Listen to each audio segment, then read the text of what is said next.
love. Today, I'm going to be reviewing confessions submitted by my very own Pyro Pups. All of the confessions were reviewed, organized, and put into a PowerPoint by an anonymous moderator. So I'm going to look them over, harshly judge you, and... Wait, I forgot. Oh, shit.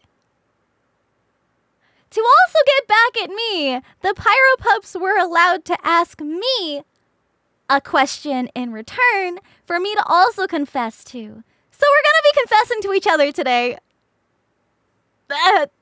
Yeah, an anonymous mod. But I don't know, maybe we'll get some like context clues. Maybe we'll get some context clues. Hell yeah, let's get it. Let's get it, get it, get it, get it, get it, get it, get it. I'm going to be down here today. I'm going to be with you guys. Chilling with y'all.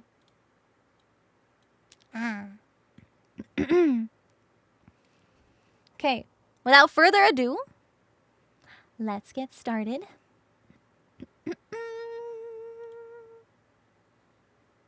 Okay.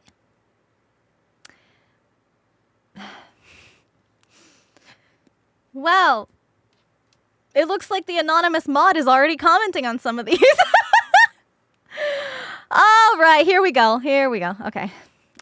What a strong start, huh?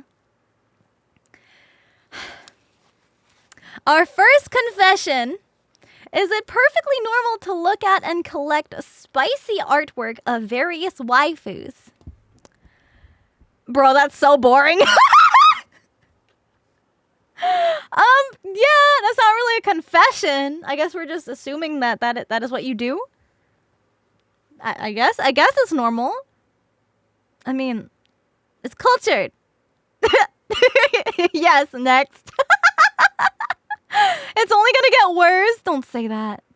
That's probably why this is the first one. They're trying to start off tame. Okay, let's see the question that they have for me to confess. Do you like to look at, say, spicy pieces of artwork, and do you save them in a collection of sorts? Yes. Of course. So this actually goes for art in general of me specifically. So anytime anybody makes any kind of fan art of me, I save every single piece. I do have a folder for the wholesome stuff and a folder for the not wholesome stuff because it's still a piece of art that somebody took the time to make for me, and I want to be able to save that. So yeah. The homework folder, exactly. Some of the stuff's really good. Yeah. There might be more in the future. I have also commissioned some myself in the past. Anyway, this was pretty tame. This was pretty tame for a start. Let's see. Next confession. When I was a little younger, I would stand at urinals with pants and underwear on the floor. This lasted for a couple years before I found out. This actually reminds me of a story. So, I was at dinner with some of my IRL friends. This was way before I was a streamer. This was a long, long time ago. And there was a little group of us out to dinner. And one of the guys at the table got up to go to the bathroom. And he came back like right away. Like there was not enough time for him to use the bathroom with how quick he came back to the table. And so everyone else at the table was like, "Was everything okay? You know, did like what happened in there?" And he goes, "Guys, I walk in and there's a kid at one of the urinals with his pants completely at his ankles. And he had his shirt lifted all the way to his chin. And when I walked in, he turned to me and said, 'Hello.' And I just walked out. And we're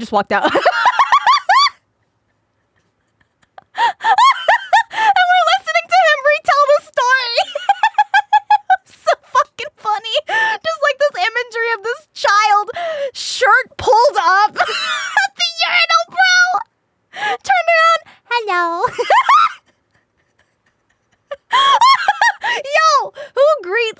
else walking into the bathroom.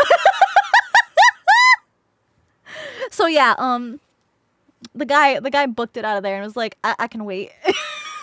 So he just went back later. Yeah. I'm just a baby. Yeah. So you know what? I feel like this seems like a very normal thing to happen. This seems like, you're not alone. You're sort of dominant. How young? I don't know. Maybe like 6. Like a little kid, I don't remember. I didn't see the kid. He was just telling the story when he went to the bathroom. Okay, what is your question?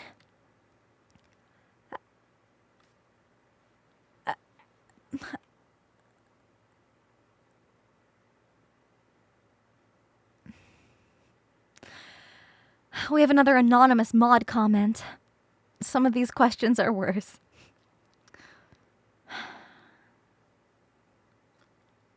No. No, I have not pissed myself in late teens and beyond. No. What? I'm lying. Okay. Okay, you want the full answer? You want the fucking full answer? I don't think you do. Yes. Yes. Okay. So I haven't pissed myself because that's something I control, but I have fucking bled out all over myself. Okay? Okay? Is that what you wanted? Is that what you wanted? Is that what you wanted me to confess? Because I can't control that. You can't just hold that shit in.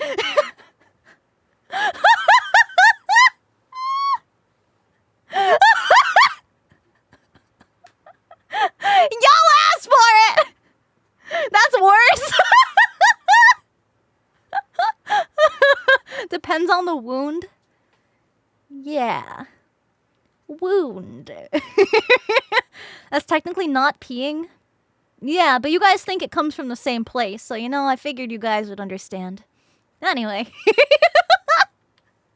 Oh my god. Oh my goodness. Okay. Yikes. This is a book. Sorry. School days, I was friends with this girl, let's call her Sarah, and we were hanging out at lunch together. We were talking about anime and just other various things, when during a bit of gap in the talking, she suddenly looks at me and simply asks me, how do girls have fun? I remember just being utterly just confused at the situation rather than shocked or whatever, and I just shrugged and said, how should I know? And when she said, have fun, I feel like you can guess what she meant. That was the end of the conversation and lunch ended. To this day, I'm utterly confused by this event. I don't know if she was trying to flirt with me because it was just such out of the blue question, or if she was just trying to be funny. Good person she was, though. Miss her sometimes, but it is what it is. This doesn't really seem like a confession. Maybe it'd be a confession if you were admitting to her what you thought that meant. This isn't confessing anything. It's just telling a little story. Y'all just venting? Here's the story about how I blew it. How I blew my shot. These are tame. These are really tame. But if I say I wish these weren't as tame and then they are crazy later on, I'm gonna eat those fucking words. Okay. This is a hard one. Is Santa real? The anonymous mod comment. He's real, right, Sinder? Who else would bring us presents? He's gotta be real. Okay. Here's my take. No. Saint Nicholas was a real person. But Santa is not real. It says from Santa on the gift. That's why I'm a hellhound. He only visits rich kids? No. Okay, Okay, give us something spicy. Isn't it just everybody? Come on!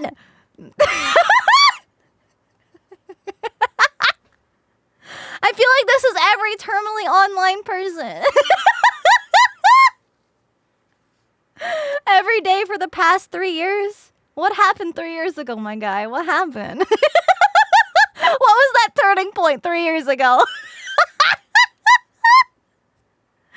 Probably read a doujinshi and was like, damn, I need more. He awoke, he ascended.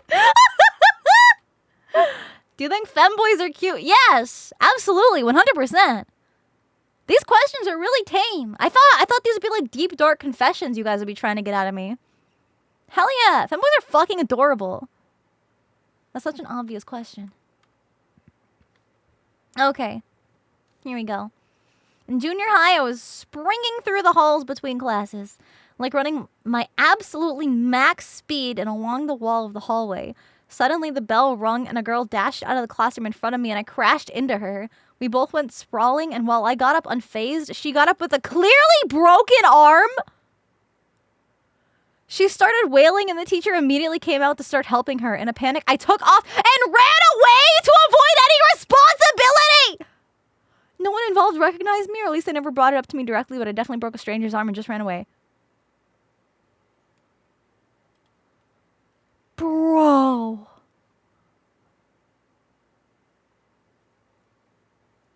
You're so evil! Ain't no way you were in that much of a fucking hurry. What? Confessing to a crime. Arrest this pyro pup. Send them to the do not post channel and have their pee-pee exploded. That poor girl. Oh my goodness. Oh. I don't think you would have gotten in trouble. It was an accident. You would have gotten scolded for running in the halls, though. Ain't no way. Imagine being the one responsible and not doing anything. He was Naruto running, I bet. That's why he was so fast. Oh. Okay, bonus points for the Naruto run, but damn, I'm a lot disappointed in you, Pyro Pup. What do you want to know? Have you ever acted helpless to get someone that's... Is this supposed to be related to that? Ain't no fucking way. Are you saying this girl acted helpless to get attention? What? What? What? I mean, I probably did. I don't know. I can't think of like an exact situation. I don't know, maybe like as a kid, I'd be like, wah, wah, mama.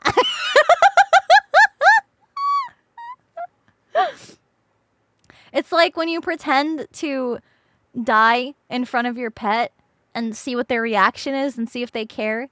And then when they just don't do anything, it breaks your heart. You know? I remember doing that once. Yeah. My dog didn't care.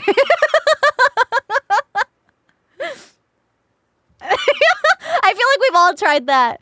It's like if we lay on the floor and don't move or get up for a long time, are they gonna know? Are they gonna be curious? I can't think of like a recent scenario where I would have even needed to do this. Not really. Like a T-Rex. Okay. Well, these confessions are starting to ramp up. They know you're faking it. Animals are smarter than we think. Okay. I one time almost got my cousin killed. What are these crime confessions? What? We were riding an ATV on a steep hill, and I leaned away from the incline rather than into it. Oh. The ATV rolled, and my cousin kicked me off, and he rolled with it almost into a pond. It stopped upside down right before it went into the water, and if it wasn't for the racks mounted on it, he would have been severely injured or killed. He was fine, though, but he was pissed. Okay, so I also had an ATV when I was younger. So yeah, I understand the whole lean into the turn thing. That's crazy. I did end up rolling my ATV. It was mostly like it just tipped and I fell off and then it kind of went back. It didn't fully roll over onto me. I just kind of like rolled off of it. Um but yeah, that's the fastest I've ever seen my dad run when I was a kid. Man's became a marathon sprinter when I fell off the ATV. Papa Wolf based. Although this does kind of remind me of another scenario. I had a childhood best friend growing up, and she lived like down a couple streets. But if I cut through a neighbor's yard in my backyard, I could just get to her house from the backyard. Like that's how close the streets were, like back to back. And she had a bunch of like land that her parents owned, and she had a dirt bike. And her parents ended up making this whole track for her and added a bunch of jumps and really cool stuff that was like in the middle of the woods. It was fucking awesome. So I would just ride my ATV over to her place through my backyard and like through the neighbor's yard. We talked to the neighbor. The neighbor knew us and they were chill with me just like going along the edge of their yard so I didn't like dig up their lawn. And we would ride together. I had my ATV. She had her dirt bike. And one day she was like, hey, you want to like swap? And we ride each other's stuff for a little bit. And I was like, yo, that sounds awesome. Like I've never ridden a dirt bike before. And it was so cool and chill. And we were going over the jumps and shit. Around the last turn, she loses control and smashes the front of my ATV into a tree and goes fucking flying off of it. She was fine. She was totally fine. She was totally fine. It just dented in like one of the front headlights of the ATV. And I was so worried that my dad would be mad, but he's like, no, I'm just glad like everyone's okay. Like it's fine. And then before this incident, there was another accident that happened with the same ATV that I had. So this was when I first got it. And there were some family friends over that were just hanging out. And it was like one of the family friends' sons wanted to give the ATV for a spin. I don't know. He was probably like a teenager when I was a kid. And so this guy was taking my ATV for a spin. And there were a couple little like dirt hills in the backyard, like along the edges of the yard. And there was a truck parked at the bottom of one of these hills. You can probably see where this is going. And this guy was riding over the hill, lost control, and went barreling into the side of this truck. And the entire front panel of the ATV just like popped off. So then, for the entire time I had my ATV, I rode it without that one piece of plastic on the front. Literally got isekai'd. It's like, dang, everybody keeps crashing on my ATV. Yeah, the ATV was fine. Yeah, it was just like the front cover. It was like a more of like a cosmetic thing than anything else. Yeah, okay. Okay, Pyro Pup, what is your question? Have I ever been in an accident before? My ATV's been in an accident. There's only one accident that I've been in that I can remember. And I've told this story on stream before. But for those of you guys who are new, let me tell it again. So, let me paint the picture for you, okay? This was when I was in college. I went to a community college, so I would just commute there by myself. I would drive myself to and from school. And on this particular day, it was October 31st. It was Halloween. And on campus, there was this costume event. So, of course, I had to dress up. I made my own like little custom spooky character. And I had really spooky makeup. And I had this like really creepy outfit on. But I was like, I don't want to get changed at school. So I got up super early. Because my first classes started at like 8 a.m. So I got up super fucking early and I got all dressed and I was on my way going to school. And there's this one really long one-way road that has a couple traffic lights along the road. And as I was stopped at one of these traffic lights, it feels like bumper cars. And I'm like, did someone just hit me? Did someone just fucking rear end me right now? I look like this. I look like a fucking freak. Whoever's in the car behind me is gonna go into a full-on panic. It's early in the morning. This is not what they're gonna want to see. And I've never been in an accident before. I've never gotten pulled over. I've never had like a speeding ticket. I've never had anything like this happen. And I was panicking. I was like, I don't know what to do. I could see. So I drove. I drove like a big like SUV. It wasn't big, but it was like more of an SUV, right? And the woman who had rear-ended me was driving like a little, like 4-door, little like regular car. So I had the bigger car. And I was looking out of my rear view mirror and I could see her hood all fucking scrunched up like an accordion. I was like, I don't know what to do, but I at least had the knowledge to pull out of the road, and I just kind of like parked alongside. I found like an empty spot along the side of the road, and she parked behind me so the rest of the cars behind us could get by. So it was like a narrow one-way, right? And the first thing I do is not call the police. I called my dad. I called Papa Wolf because he worked at a place that wasn't too far, like a couple minutes down the road. And so I called Papa Wolf and I'm like, hey, so like it wasn't like a big bad accident, because I felt like I didn't want to like disturb the cops, because it wasn't like a like a bad crash. Like it felt like bumper cars. It was just kind of like boop. And it took me like a while to process. Like, hold on a minute. I didn't like move. Like my car didn't move. So it wasn't that crazy. But I was like, there's like bigger emergencies out there. I don't know. So I just called my dad first. And I was like trying not to cry, but I was like hyper anxious about this whole situation because I was worried about the woman in the car behind me getting freaked out about what I look like. And I had never like had to talk to police about an incident like this before because I have a clean record. And my dad was like, calm down. Also, I had like makeup on and I didn't want my makeup to run with my tears. So I'm like blinking the tears back, like trying not to get my eyelashes to fall off. Like, and my dad says, you know what? I'm gonna leave work right now. I'm on the way.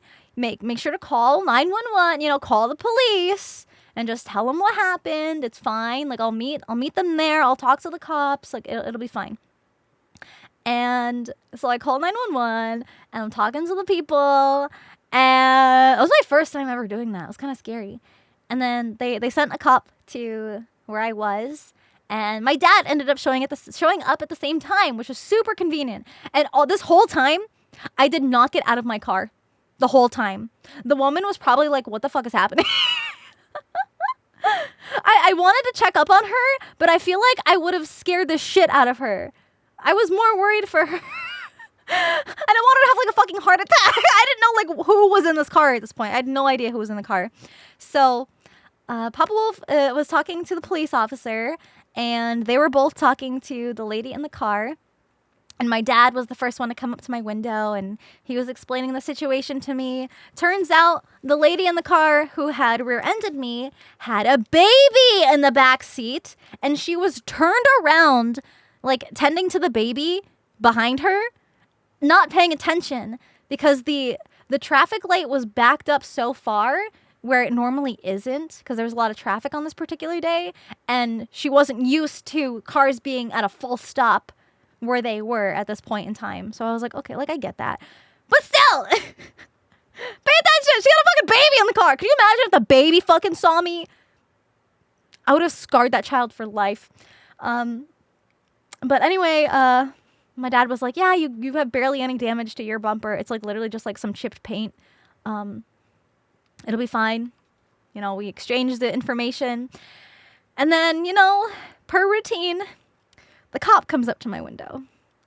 And I roll it down, and he's like, "Oh, that's not what I expected to see." And I'm like, I'm sorry. I was so embarrassed. It was so embarrassing. But he gave me all the information, everything I needed to know, and I was able to leave. But because I got into an accident, I was late for my first class at school. And of course, I walk in this elaborate costume and makeup and stuff, and everybody's like, "Wow, no wonder you're late today, Cinder. Look at you on Halloween." And I'm like, "No, guys, please listen. Like, I was rear-ended, I swear." Like, I sound like the oldest fucking excuse in the book. I was like, "Guy, I was legitimately rear-ended today. Like, I was never late to class. I was never late." And like the professor and all the other people in class are like, "She needed more time to get ready. It's an 8 a.m. class. It was too early." And I'm like, "No! No!" I swear. Gotta take photos. Yeah, exactly. No, I didn't need to show evidence. My professors were really chill. They were really chill. He was like, "It's fine, just good." He was mostly just like happy that I showed up. And my professor was pretty impressed, so yeah. And it's actually funny because I did really good. It was an English class. And I was really good with, like, what's the word? Not like creative writing. I was never good at creative writing. I was good at, like, the research paper kind of stuff. Like formal writing. Is what I was really good at. And there was this one, this is going way off topic, but this professor's literally so chill. There was this one time, a couple semesters after I had his class, where I literally was taking an art class, okay? And my art professor, we were doing some kind of, I don't know, art piece with some kind of message behind it. I don't remember exactly what the prompt was, but we had to write a paragraph about our art piece and get it written off by one of the, like, writing center professors, which pretty much means anybody who needs help with formal writing, to have them review your paper and kind of go over what you can improve on and fix and edit. I'm like, I don't need this shit. I'm like, "Professor, do we have to, like, is it a requirement for the grade?" And she was like, "Yes." And I'm like, this is fucking bullshit. I was like, I felt embarrassed because, like, I don't have to be in here. I'm good. I'm better. I'm good enough, So I walk in there, and who do I see? My first semester English professor. And he's like, he's giving me this look. He's like, "What are you doing in here?" And I'm explaining the situation to him, and I'm, like, giving him my prompt, and I'm like, "Hey, so this is what I gotta do." And he was like, "This is so dumb. Like, you've always been such a strong writer. You literally don't need this." And I'm like, "I know, but I have to. Please just give me a note." He was really chill. So it ended up being okay. Everybody was safe. It was never a bad accident, but it was certainly an experience. Okay. Back to DGen. Let's see. When I was little, I really wanted to marry Betty White. Oh, like, I had actual thoughts on marrying her and stuff. And I'm talking about Betty White from the Golden Girls era. Wait, that's cute. Yo, Betty White is such an icon. Aw, that's a really cute confession. She is a national treasure. She really is. I miss her. Not even saying who? Betty White. She's so funny. She's an actress, comedian. I'm sure if you looked her up, you would recognize her. Went from murder to marriage. You mean was? Okay, shut up, Jay. She still is living on in my heart, okay? Okay? Yeah. She's awesome.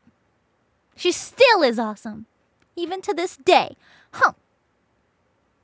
America's grandmother. Yeah, exactly. Okay, let's... This one's really wholesome. So, what would you like to ask, Pyropup?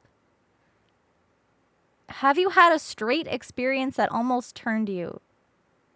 Yeah, we got no idea what this means. Wait, what? Wait, had a straight experience that turned me straight? Who's gonna tell him? Who's gonna tell him?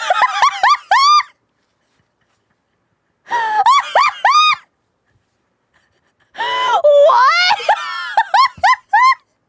Because I'm flirty with all my gal pals. y'all just assumed.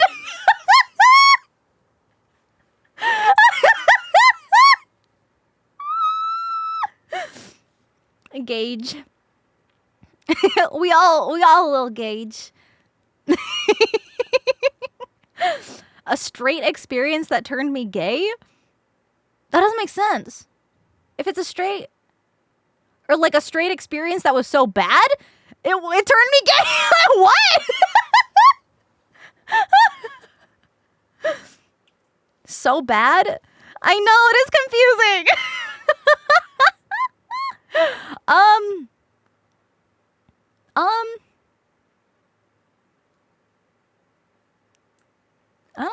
I don't know. I haven't had like a personal experience that was that bad. I've seen some shit on the internet that was like, wow, guys fucking suck. But like I don't know. Yeah, grammar is important. I'm sorry I can't properly answer this question. I don't know. I don't know. So you're saying you'd choose the bear? Listen! In what context? How hot is the bear? Anyway, moving on. Moving on. Okay. Wait, what? Oh, okay. I think I like skipped ahead a little. I saw a question. I saw asks, not confesses. Okay, confesses. I'm in my late 20s. I found that I have a son. Found out. His mother never told me about him, so I never knew about it. He's in high school now? Graduates next year. His mother decided it was time he knew, so he reached out once he found out. My family does not know and not sure if it's too late to tell them now. Fake news! You guys are so mean. Literally a soap opera. So fake? Think about it. Oh, yeah. Oh, yeah. Wait. You found out in your late 20s that you have a son who is also graduating high school, which means your son would be minimum 17.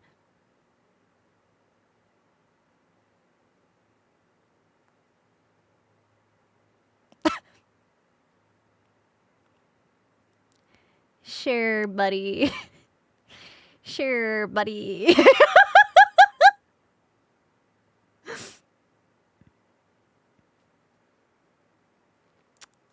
Was the guy 12? I don't know. I mean, technically it's possible. Like, it... Technically it's possible. But... I'm just gonna choose to forget about this moment. Did you always know VTubing would be a large part of your life? No. I just found out what this was like a few years ago. I was nervous for the question. I thought it was gonna be cursed like the confession. Okay, no. Why would you make us read this? Oh no, the mod comments right now. Okay. What is wrong with you guys? So you've definitely heard of Connect 4, but have you ever heard of Connect 4x4? I won't bother explaining everything about it in case you don't know, but it comes with some pieces that are just rings for some reason. Oh. Oh no. Back when I was in my early teens, I was villainously horny. And at one point I was feeling so desperate that I ended up trying to use one of the ring pieces! And I failed miserably. It failed so badly that it was almost stuck around me and I had to pull as hard as I could to get it off. Needless to say, I stuck with my hands for quite a while afterwards. Villainously horny. I'm crying. Wait, the Connect 4 pieces are small. Hold on. Connect 4x4.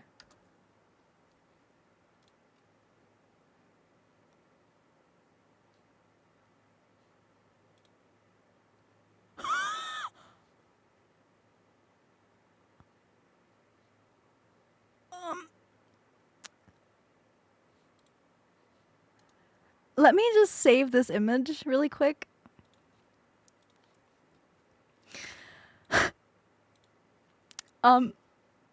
So to give you guys a little insight as to what this is.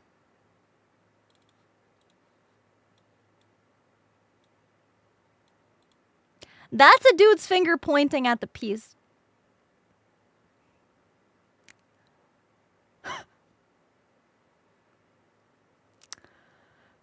How did you get that off? Oh my god.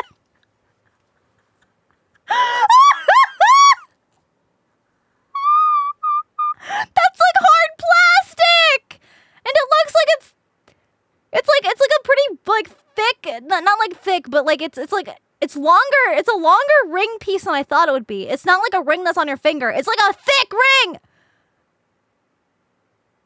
How'd you even get that on?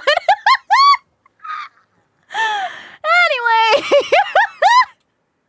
I just wanted to do a little bit of research for that. Okay. Let's move on. Have you ever committed the absolute heinous sin of premarital handholding? Yes. Yes. With like Numi, Bao, Tricky, you know, Yuzu. Yeah. Many times. Sorry. I'm sorry you had to find out this way. That I'm actually the worst degen on the face of the earth.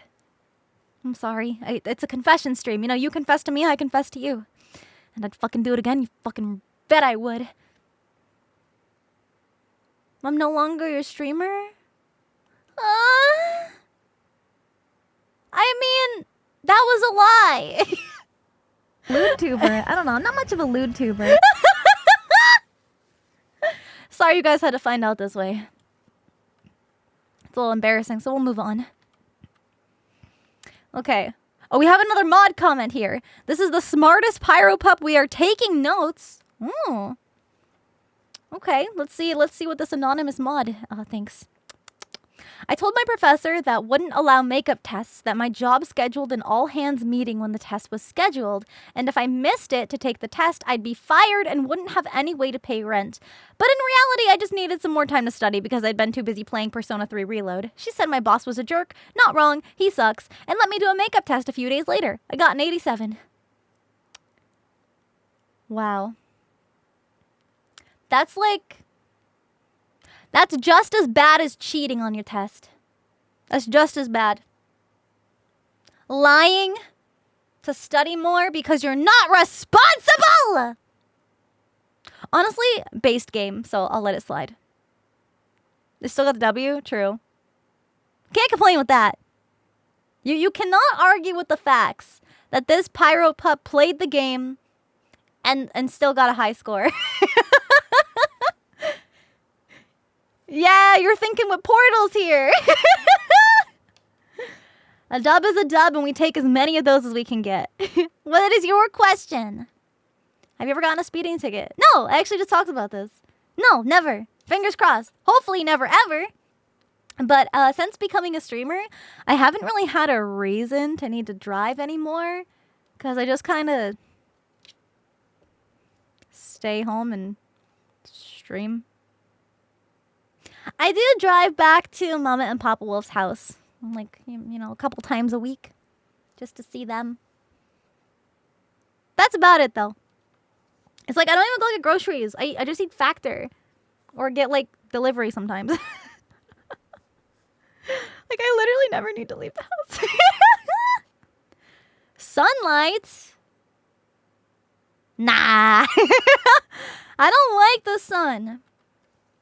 I burn too easily, and if I'm out in the sun for too long, I get so tired, and then I just want to sleep all day, and then nothing gets done. No, I don't touch grass. Who actually walks outside, puts their hands on the dirt, and just, like, touches that shit?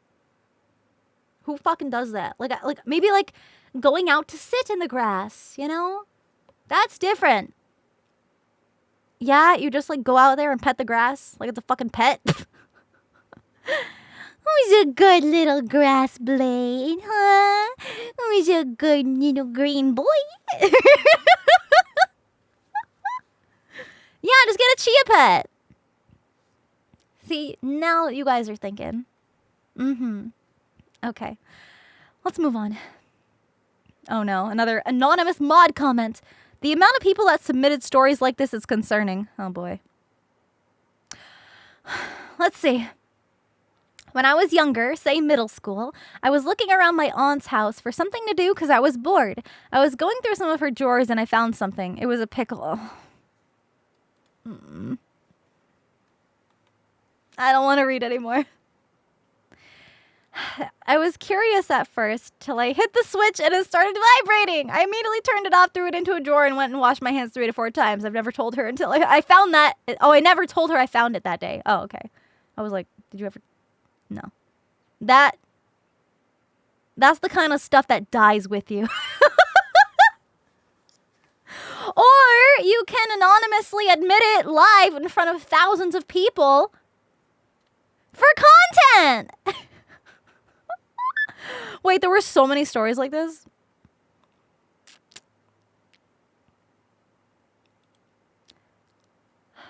Well, I don't know if this anonymous moderator went through those stories and added more like it in here, or this was the one that represents all of them. Okay. What would you like to know, Pyropup? If a Pyropup were to win the lottery and wanted to donate their entire winnings to you, would you accept it? No. No. That's yours. Those are your doubloons. The government takes most of it anyway. Why not? Because I want you guys to thrive. I want you guys to live comfortably with no worries. I'll take it then. Listen, just make sure you prioritize yourself first, okay? Take care of your basic necessities, pay off your mortgage, buy a house, okay? Take care of your family.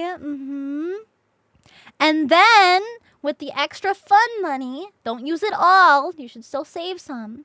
You can use extra fun money to do things that make you happy, okay?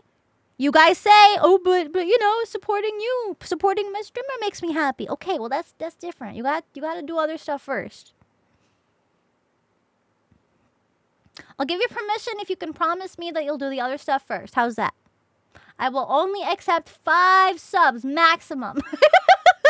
No more. Only 5. If you win the lottery, I will accept 5 subs. Anything past that, I will no longer accept. Anyway, next confession. What? Wait! Why are you guys giving me 5 subs? Yo, Grandmaster Yoda, congrats on winning the lottery. No way, I can't believe that happened. Lunar Pillow, you too! Damn, thank you so much for the subs. We got 2 for 2 Pyropups. 3 for 3 Pyropups winning the lottery. 4, 5, 6, 7. What is happening?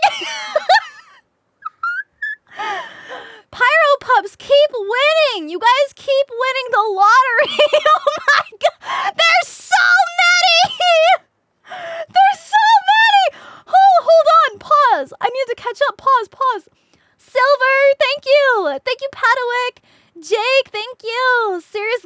thank you. For 6 subs.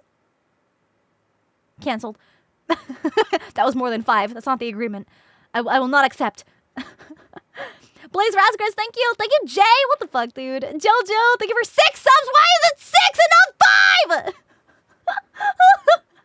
Thank you, Drift Zero. Thank you, Angel Morningstar. Thank you, Nedic. Thank you, JR. Thank you, Morgan Kindness. Thank you, Werewolf Girl. Thank you, Relic Ted. Thank you, Blub. Thank you, Zodi for 10. Zodi!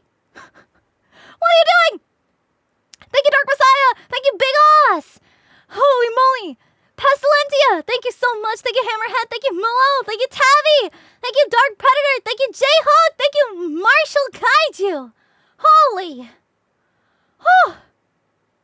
Oh. So many subs. Hold on, I need to drink some water. You guys are crazy right now.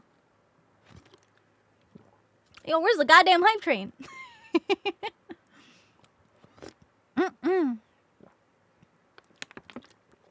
Okay. No wonder why Zodi's been traveling so much, right? It's that lottery dub. Let's go. Hey, Whisper. How's it going? I hope you're doing good. Okay. Let me see. I actually don't know how many slides are in this. Let me just check really quick. Where are we? Hello? Does it show me which slide I'm on? I'm scrolling. Oh, we're on slide 22 out of 76. Okay. All right, let's get moving. All right. While I was going through college, I would go on to hikes where I would put a pull-up diaper on and walk the trail with nothing but that on. While walking around with it on, I would...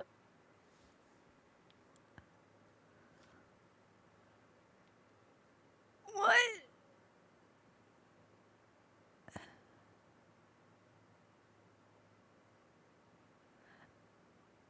The anonymous mod comment. We will never get back what we lost from reading this. You did fucking what? You were in college? You did this shit in college?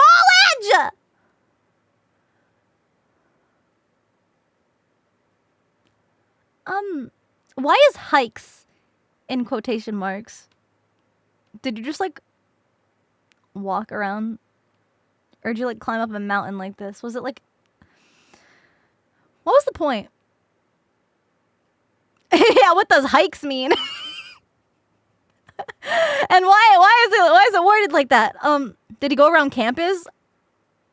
Oh, maybe just like walking around, like in the forest.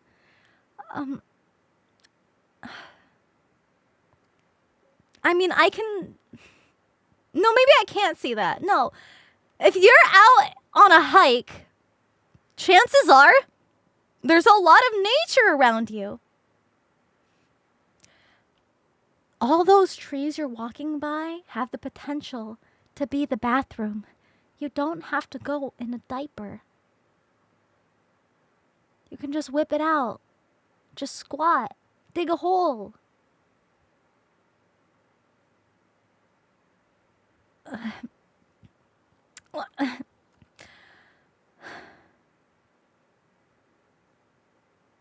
At least this is all in past tense, so we have the sliver of hope that this Pyropup no longer does this. Let's see. Have you thought of doing something like this yourself? No! What the fuck? Get him out of here. Get him the fuck out of here. Bro, oh my... What a follow-up question. What is fucking wrong with you?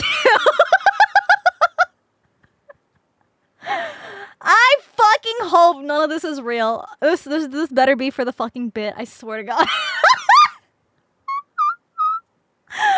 Wants to duo hike together? Fuck that shit! Send them to the Do Not Post channel and have their pee-pee exploded! True and real.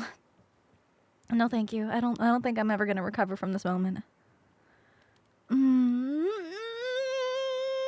Next. Yeah, you are so cooked. Oh no. What's that comment mean? Forgive me for I may be cooked. Oh no.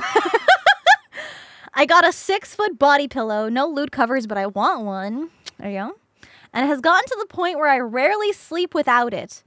On some days, I'm so touch-starved that I put a robe on it and wrap its arms around me. I either imagine it as someone I'm listening... I either imagine it as someone... Wait, what? Oh, it's someone I'm listening to an ASMR from, like me. Yeah, you're imagining it's me. Or that it's your boyfriend. Are you cooked? Is BF boyfriend or best friend in this situation?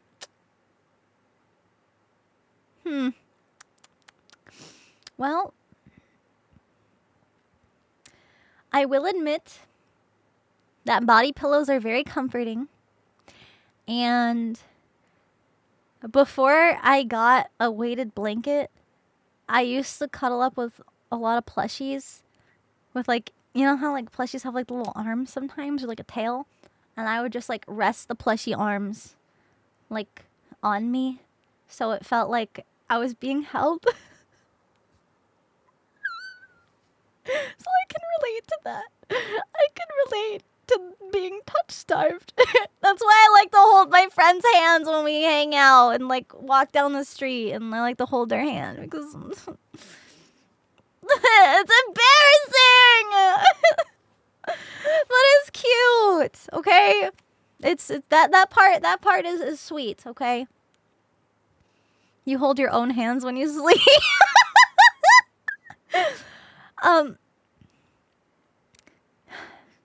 To answer your question, yes. However, this does give me an idea. So I've had body pillows in the past, right? They've been borderline spicy.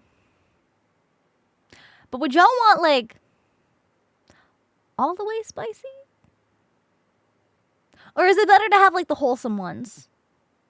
Like if I were to come out with a new body pillow, would you rather it be like more cutesy and wholesome or down bad?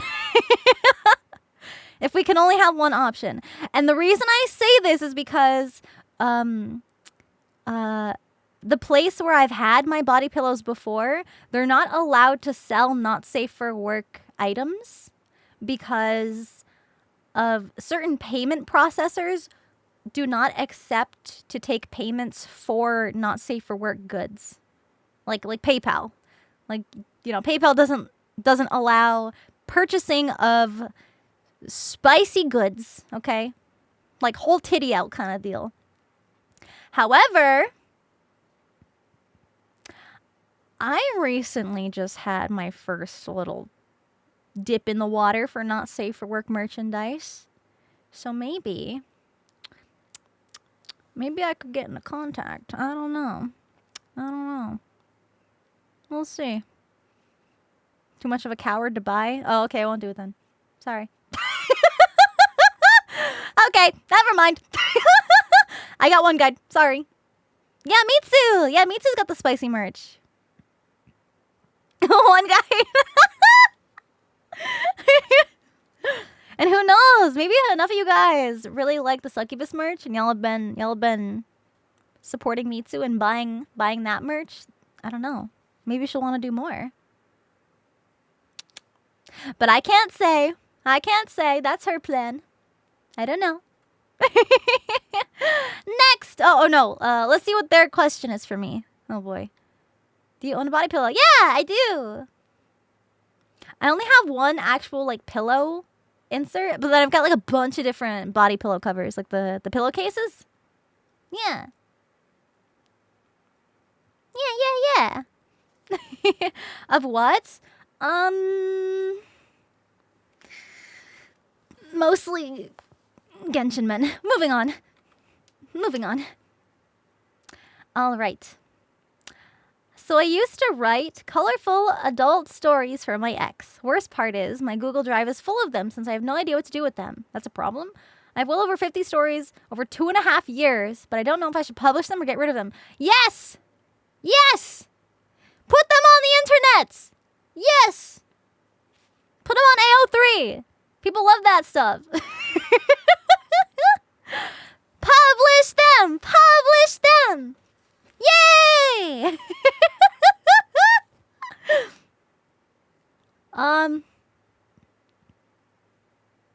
Definitely don't share the link anywhere. That'd be wild.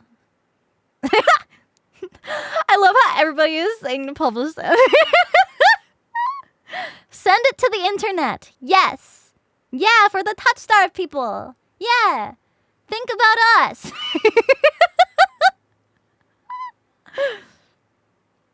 Is that a link in the corner? Uh-oh. Yeah, I think you should do it. You definitely shouldn't let that go to waste. It's an art form. It's an art form. 50 Shades of Grey. Yeah, you could be the next 50 Shades of Grey. Yeah. Easy question. What is your question for me? Do you like FPS games? There's a hit FPS game made by Riot, actually. This anonymous mod isn't being so anonymous anymore. Wait a second. Wait just a second.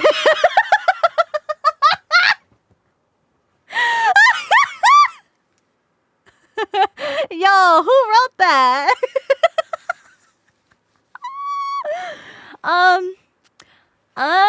This isn't like a confession question. The questions you guys are asking me are so fucking tame. I think it depends. It depends.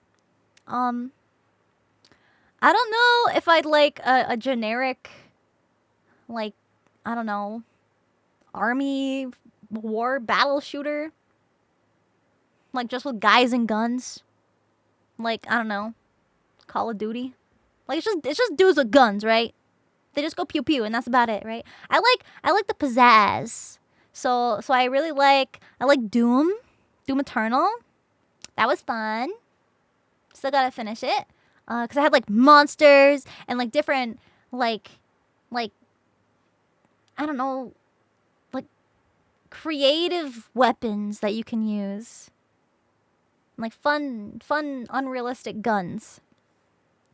Also, I like more story-based FPS games, like single player, cuz you know, online play has gross stinky gamers. So, I feel like I'd prefer it to just be single player, but if I have some friends that want to play like an online FPS game together, then I will definitely play it if it's like for my friends, but I probably wouldn't end up playing it on my own because stinky online, terminally online, gross gamer bros. Also, Metal Hellsinger. That's an FPS game that I liked. That was also had like different kinds of weapons. So yeah, I think that would be more fun. I did have fun with Apex because I played a lot with Toaster and Joel and Heavenly and Fruits. So yeah, maybe. We'll see. I've liked most of the FPS games I've played, but I haven't played too many. I haven't played the actual like player versus player kind of FPS too often. So Valstream confirmed that. Crunchy, shut up!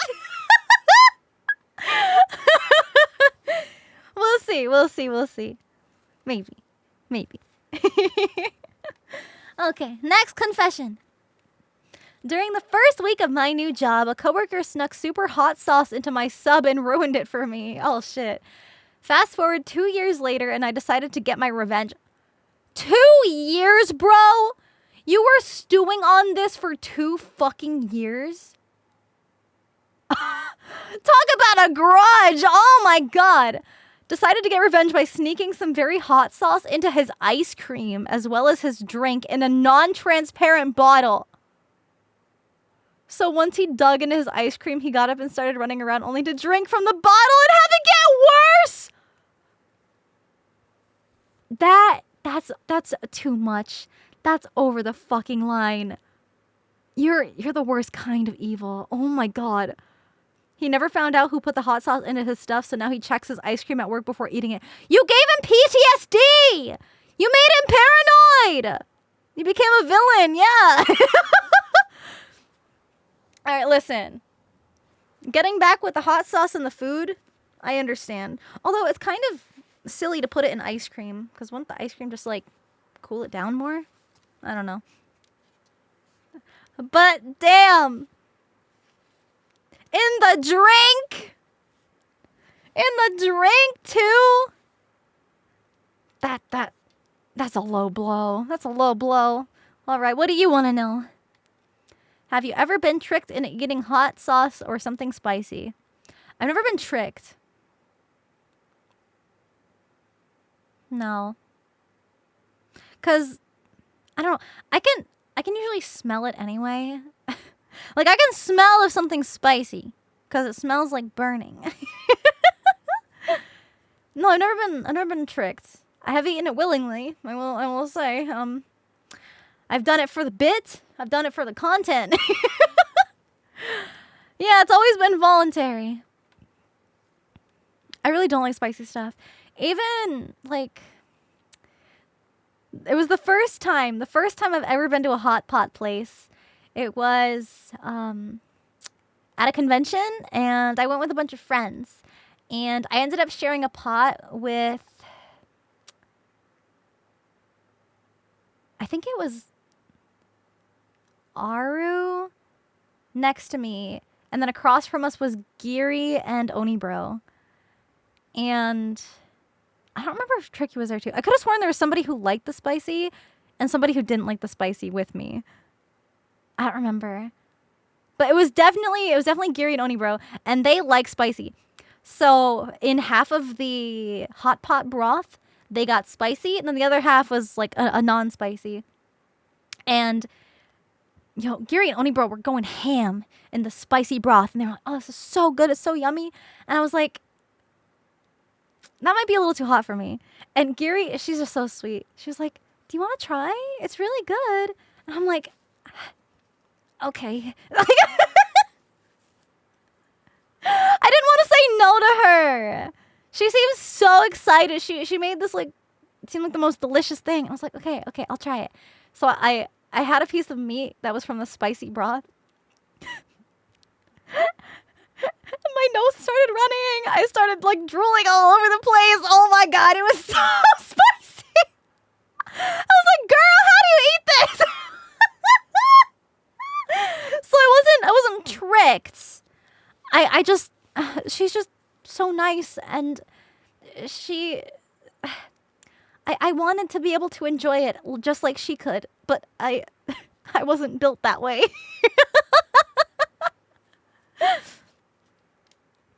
Sounds like what your reaction would be. Yeah, it was pretty spicy. It was funny because I think it was Aru.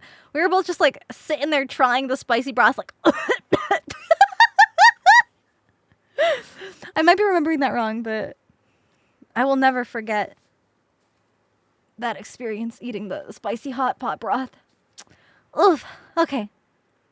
Next. Oh my goodness. Another yapper.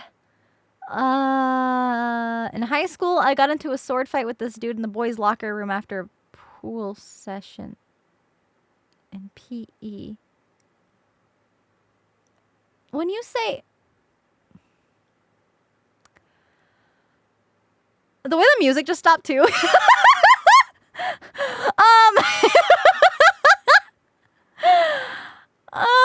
Let's just continue. This dude was talking some mad crap to me with vicious intent, and he's been doing this for like a whole 2 weeks. I looked this dude in the eye and was like, "If you're a real man, you will engage me in a sword fight." And he was like, "What?" And I was like, "Yeah, you think you're tough? Whip it out. Fight me. Right now." LARPing at its finest. So he did. And let's just say he was all ready to go. What? What do you mean ready to go? Which made me think this dude is very closeted. What is this sword ready. So I prepare, and unsheath my sword, and we duke it out while our peers either watched and tried to just not look our way. The dude surrendered after a bit. He couldn't take it. And I'm just like, this was dumb. But I got this guy to shut it. Either that or he's afraid of my insanity. Never saw the guy again, and I'm really not sure how I was not written up. But hey, it makes for a goofy story a whole decade later.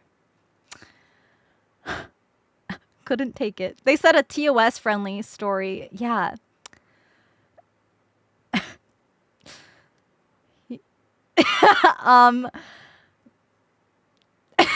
So did they get freaky?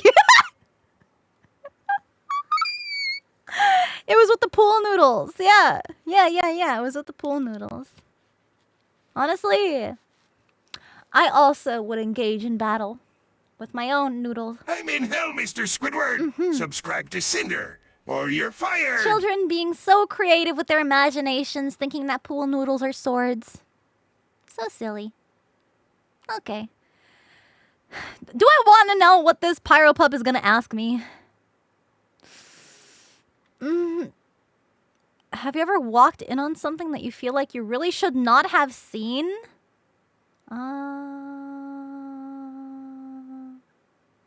Yeah,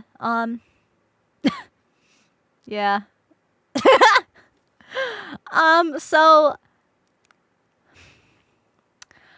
one of my housemates has a very bad habit of not locking the bathroom door. And usually I can tell if somebody's in there because I can see the light shining from underneath like the crack in the door, like at the bottom. And there wasn't anything in there. And sometimes the door's shut, which gives me anxiety. I prefer to leave the bathroom door open, okay? So the situation is not a thing, right? If the bathroom door is open, nobody's inside. The bathroom door should never be closed. And the thing with the bathroom here, with my housemates, is like sometimes bathrooms are designed differently. You know, it's like you'll open the door and then you'll have to walk around a little bit. And sometimes the toilet is like on the same wall as the door. But this bathroom, you open the door and you're staring immediately, like you're standing in front of the person on the toilet. And that is exactly what fucking happened. I opened the door because I didn't see the light on. The door was unlocked. Knock first? Yeah, I usually do if the light's on. If the light's not shining through, why was the light not on? Like the window was open. So like there's like natural sunlight. So it was still like, you know.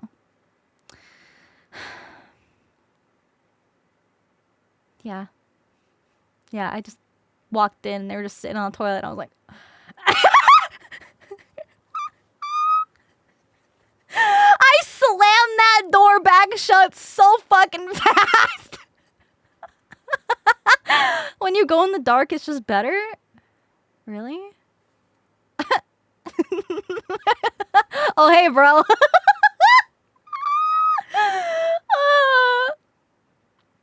Roommate male or female? I've got male and female housemates. This was a male one. Bro's just sitting on the toilet. Yeah, yeah. Anyway, yeah, that's probably something I shouldn't have seen. But bro was like so chill. Just nonchalantly like, hey.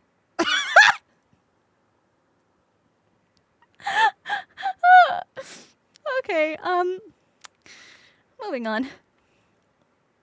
Worst sin I've got is that I've collectively saved over 3,000 cultured media files in the last couple of years for differing purposes. That's it. Those are rookie numbers.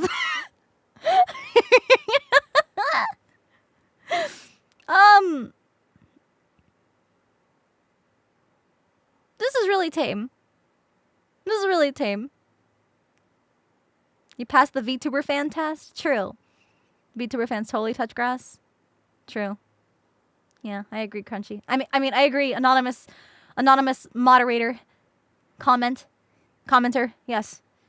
I agree. They totally touch grass. Moving on.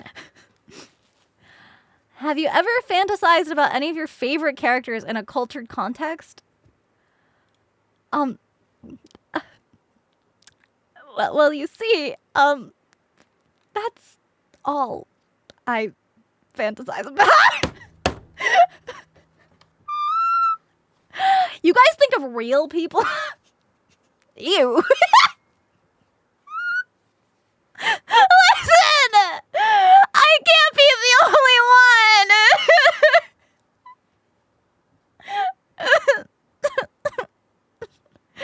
2D is just so good. What? Yeah, so, I guess I could have just said yes. I literally didn't even have to elaborate. I could have just said yes and moved on.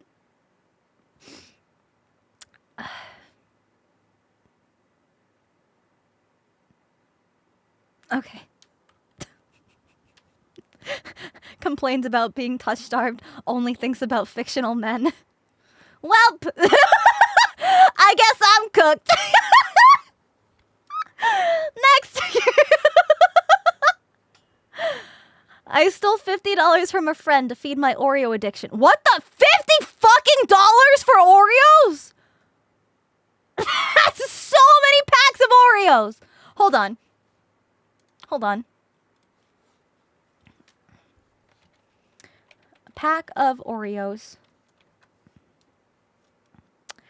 Okay, so we've got right here Target. I'm looking at Target double stuffed Oreos. Those are like the best ones. $4.99. Okay, $5.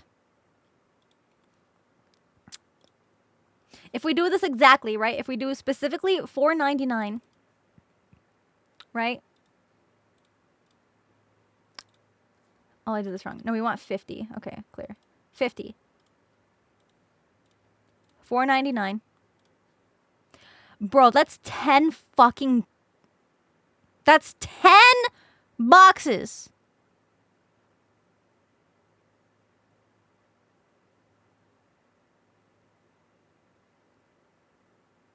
And those are for the double stuff ones. I don't know if the regular ones are cheaper. Okay, so you practically stole 10 boxes of Oreo. Holy shit. Okay. Okay. And then managed to convince them to buy me a large box of Oreos! They still didn't know they stole from the... You had the fucking audacity to ask them to buy you something after you stole from them!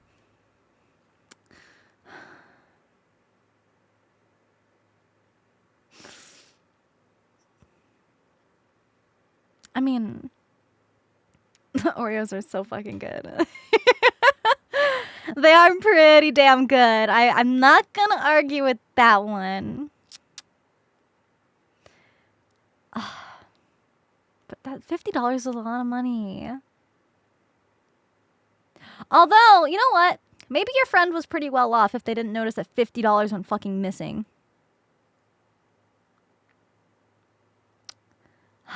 Yeah, I know. It's like, who else did you steal from? Your mother! I bet she found out. Okay, what would you like to know? No, I didn't steal anything. Hold on. Would you do the same, but instead of Oreos, it was Pyro Power? No? What? Okay, maybe chat would, okay? But for me, GamerSubs literally just sends me tubs of Pyro Power, okay? I don't have to steal them. Like, I could just ask them to send me more tubs and they will. It's my flavor! Like, no, they'll just give me some when I run out. Of course I wouldn't want to steal it, because then if I stole it, then I wouldn't be able to, you know, use code Sinder, and then it's not going to save 10%. That's why you would never steal it, because then you can't use code Sinder at checkout to save 10% off your entire Gamersubs order, including Pyro Power, my brand new Gamersubs flavor, my custom Gamersubs flavor. It even has Pyro Pups on it. It's branded after you guys. Isn't that fucking awesome? It's pomegranate tea flavor. It's delicious. I have some right here that I've been drinking this whole stream. Let me take another sip. Thanks for the plug, Mr. Oreo Thief.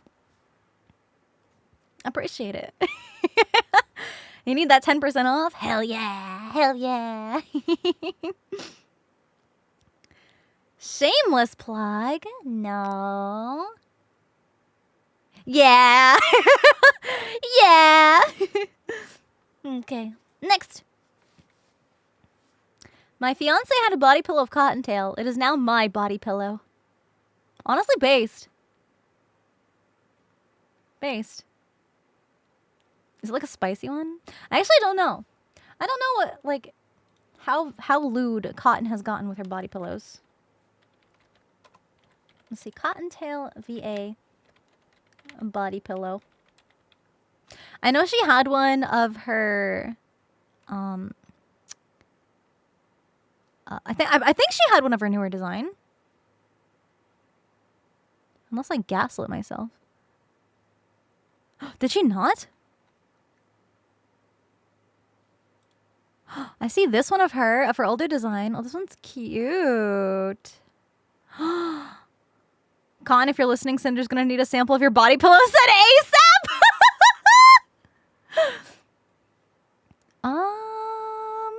Hold on. Let me try searching Dakimakura.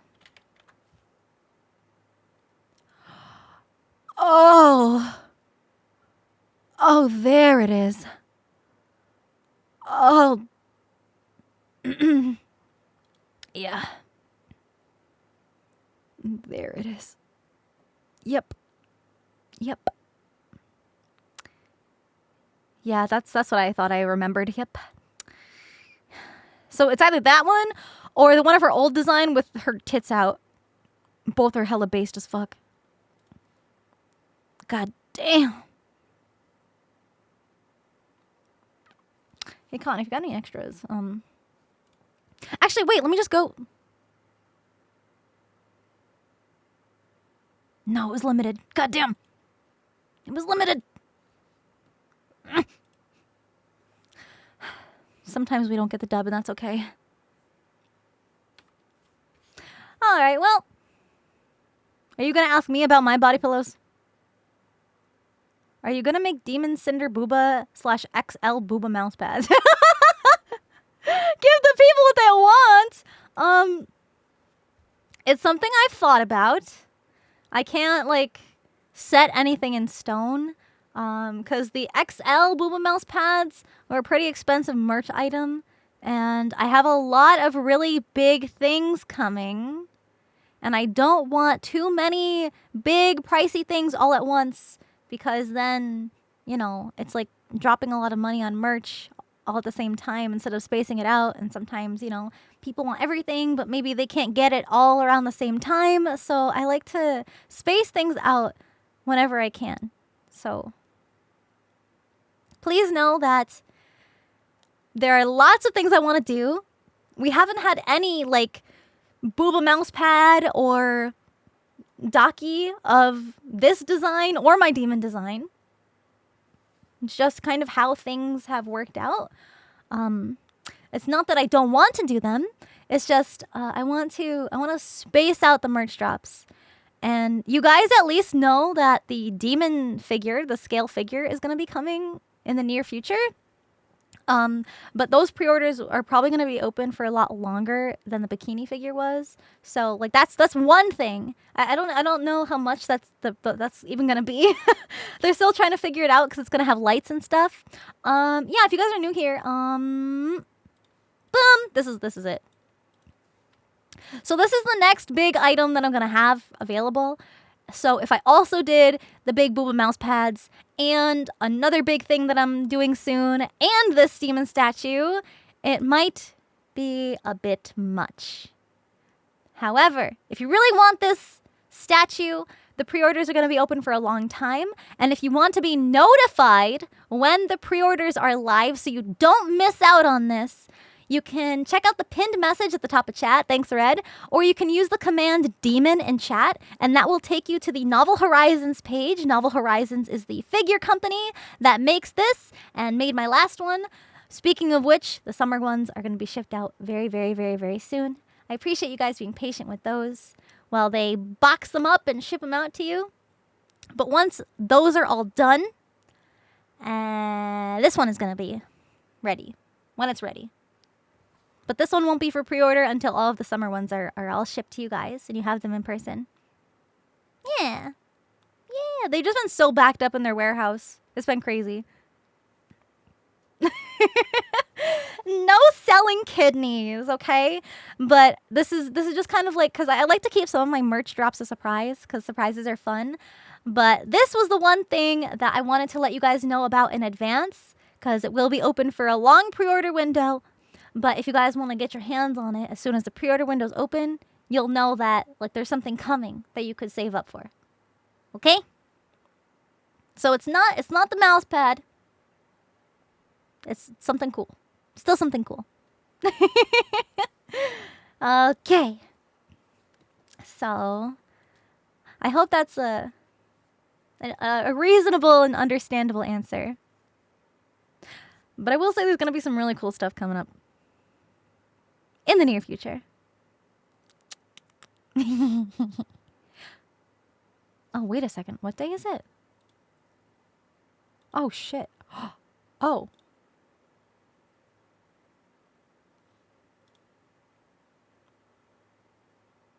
It's like I planned stuff for so long that it's like, oh yeah, I'm going to schedule it to come out, this time. And then time passes and I don't realize how much time has passed and it's like right around the corner.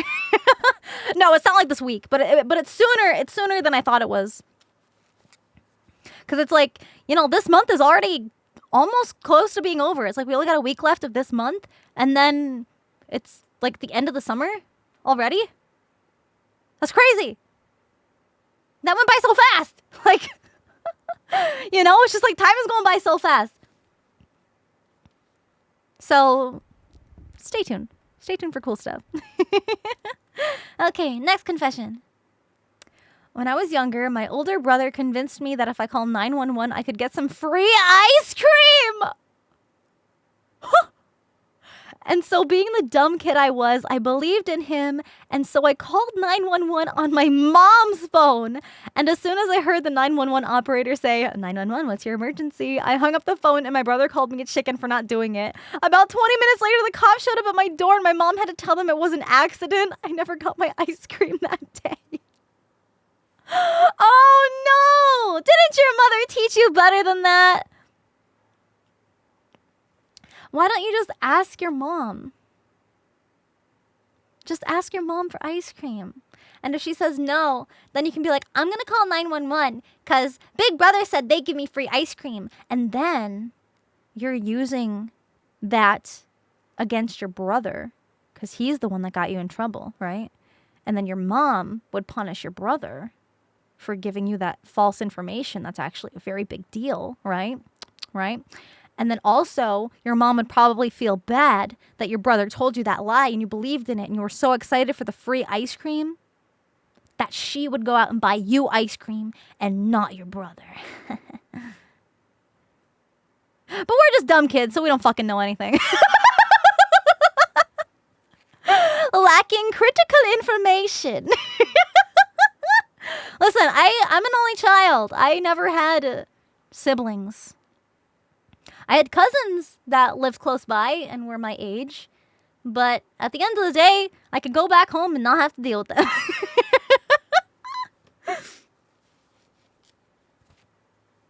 Imagine being an only child. I don't have to. Okay. What would you like to know? Have you ever called your teacher mom or dad? I haven't. No. I have heard stories of people doing this, but I don't know. I feel like as a kid, especially when I was younger, I was so shy.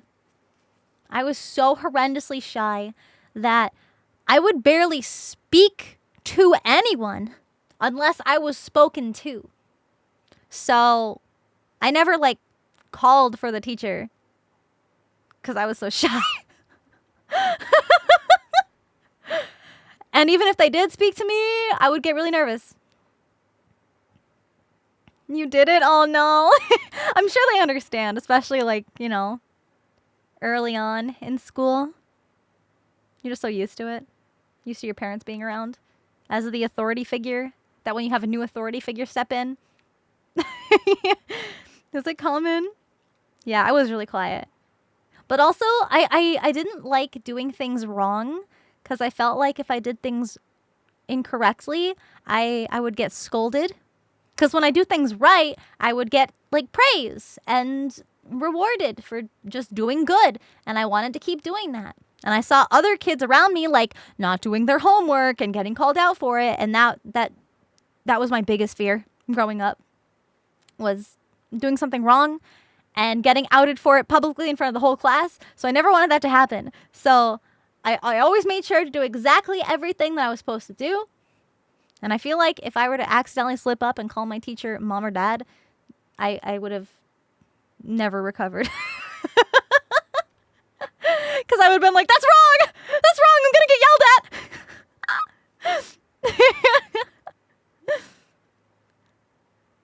at!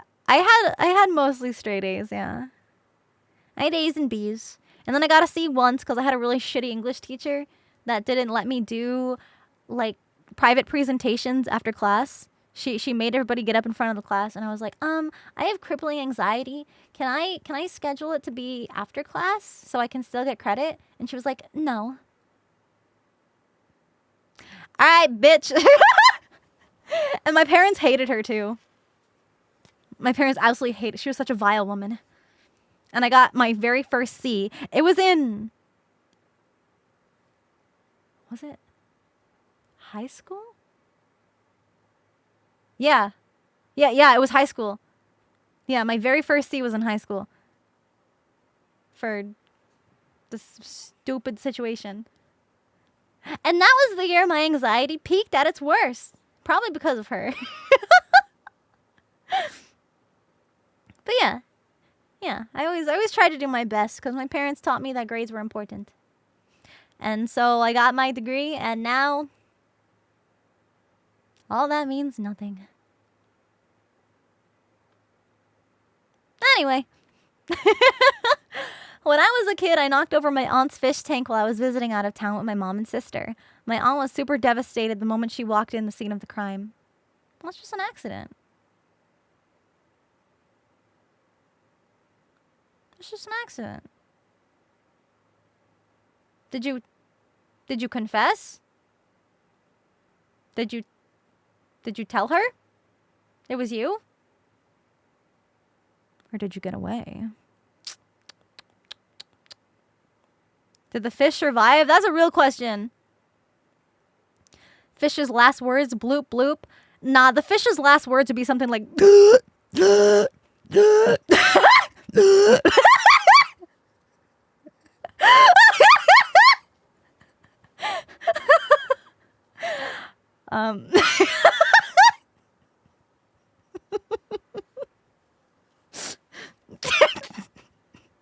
not real. Shut up. How would you know that? I don't know. I hope the fish are okay. I hope you didn't have to hear the sound of a fish dying. That sounds like a Magikarp. Okay. What do you want me to confess to you? Have you ever played Pokemon in a competitive scene? These aren't confessions!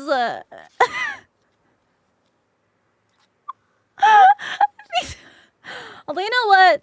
Some of the really bad ones were really bad, so you know, I'm okay with this. No. I've never played competitively, but I did absolutely wipe the floor with red. Oh yeah. I kicked his ass real good. So I I've told this story before. For those of you guys who are new here, Red, Redacted, he is my head moderator. He's my manager. He's the one that controls all the funny sound alert stuff on my stream because he has access to do that. So one day, we were playing some Pokemans. I don't remember which one it was, but we were doing like the online battling, right? And I had an Alolan Ninetales that knew Sheer Cold. And if you don't know, Sheer Cold is a one-hit KO move that has like a fucking 20% chance of landing. Like, it is ridiculously, stupidly broken. And I ended up landing 30%. It's a 30% chance of hitting. I landed 3 Sheer Colds in a fucking row and one hit KO'd half of his fucking team.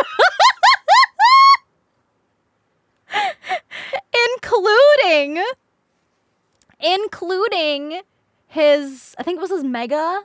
Or no, he wanted the Mega Charizard, but he was like being a little whiny baby about not being able to get like the Mega Stone for Charizard. And he's like, if I had my Charizard, I would have been faster than your Ninetales and I could have killed you before you killed me. And I was like, well, shoulda, woulda, coulda.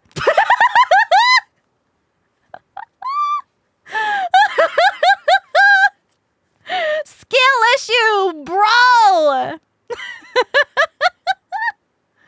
That was a lot of fun. That's a 3% chance. Isn't that crazy? Imagine not having the Mega Stones. I think it was the one where you had to do like the battle tree. I think it was like some bullshit Mega Stone. I like to use Mega Manectric. That was my favorite Mega. He looked like a lightning bolt. He was so goofy, but I loved him. Not outspeeding Ninetales, buddy. Sun and Moon? It probably was Sun and Moon. Yeah, with Alola. Yeah. Not Mega Houndoom? No. I think it was because I wanted an electric type on my team. I remember there being like a strategy reason. But yeah, I never used any other Mega just because I was I got so attached. Okay, next confession. Actually, first, before I go to the next confession, I just want to see what our progress is like. Okay, 42. All right, we're a little over halfway now. Okay, we're moving and grooving. That's not so bad. We're doing pretty good on time. They're bringing back Megas? Yeah, I heard. I hope it's gonna be a good one this time. It's like they're taking their time. They're not cranking out a brand new game for this year. They're taking a year break to keep working on their next big mainline game. And I hope it's worth it. Careful what you wish for. Yeah. True. After Game Boy Advance, Pokemon fell off. I think, for me, the turning point where Pokemon went downhill was the Ultra Beasts. I was like, these aren't fucking Pokemon. These are fucking aliens. Like, they don't look like Pokemon. They're not fucking Pokemon. And the last game that I, like, actually enjoyed was X and Y. You like the clown Ultra Beast? He's a funny guy. Okay, you got me with that one. But it doesn't look like a Pokemon. That is not a Pokemon. That's just a funny little clown guy. That was kind of the point of them. Well, it was stupid. Like, we could have had, like... We could have had different dimensional Pokemon that were kind of like a regional variant. Like alternate universe Pikachu. And it's like a fire type mouse instead of an electric mouse. Like, you know, they could have done something more creative than fucking aliens. The Alolan forms, I really liked the regional variants like that. That was really fun. But man, there were a lot of misses. Just the regional variant field we already had for Alola? Pretty much. Yeah. Pretty much. I feel like they didn't need that. They could have written a better story. I don't know. That's just me. Deoxys is an alien, and Deoxys looks like a Pokemon. Maybe it's a hot take, but you know. We can only hope. We can only hope for the next game. Next. Oh no. There's an anonymous moderator comment. Y'all need to just stop going through your family's things. Oh no.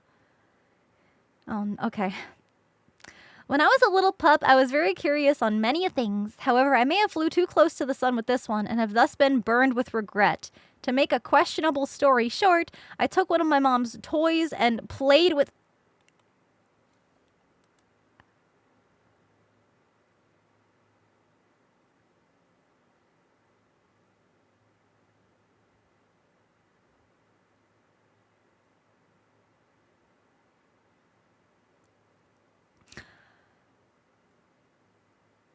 Bro, it probably wasn't clean.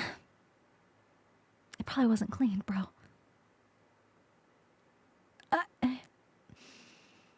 Ended up breaking it, then proceeded to throw it in the trash bag so it wouldn't be seen. Just sat in my chair questioning my life choices.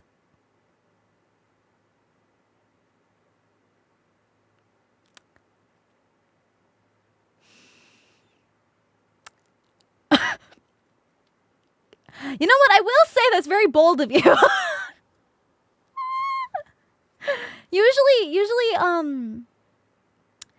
Usually people will resort to just going out and purchasing their own, and you know, they're a little too shy to do that, and sometimes they'll just like go out and buy like an electric toothbrush. Yeah, I need a new toothbrush. That's totally normal, right? That's a normal thing. You don't have to...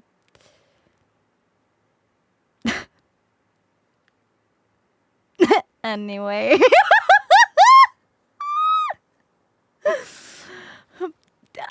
Lesson learned. Lesson learned. What would you like to know about me? Heard Honkai mentioned. Have you ever spent a significant amount of money on any games that you later ended up regretting?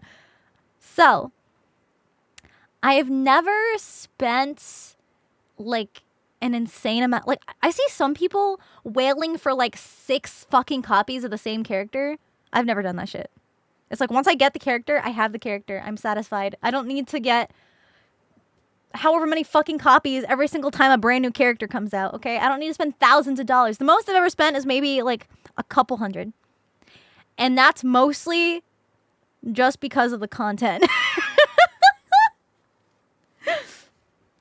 Like, I'll crash my game. And suddenly we've got polls for content. Whoa! And then it also counts as a business expense because I'm doing it on stream. But, like, off stream, if I'm just playing, like, sometimes I've put in, like, a little bit to get the character. And I usually do. But it's never, like... It's never been more than, like... I don't know. 300 in a game ever. Like, I don't even think I've spent that much, but it's never been more than that.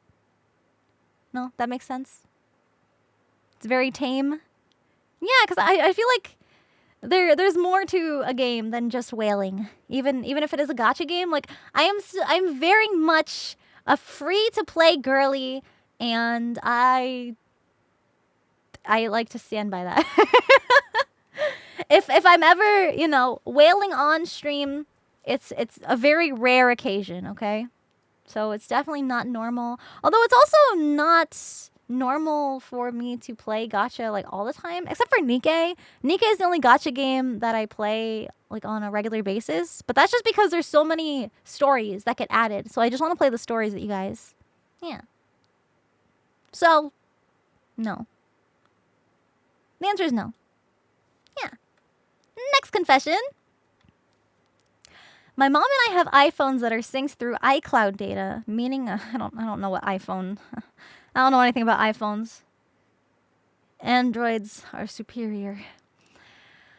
Meaning that her phone installs all of the apps I've downloaded, photos and screenshots I've taken. Wait, her phone has all your pictures? Uh-oh. Even my search history if I forget to use incognito mode. What the fuck? But that's not all. With the way our phones are synced, I can see all of the people that she texts and calls, including any unknown number calls she's received. This also includes the occasional...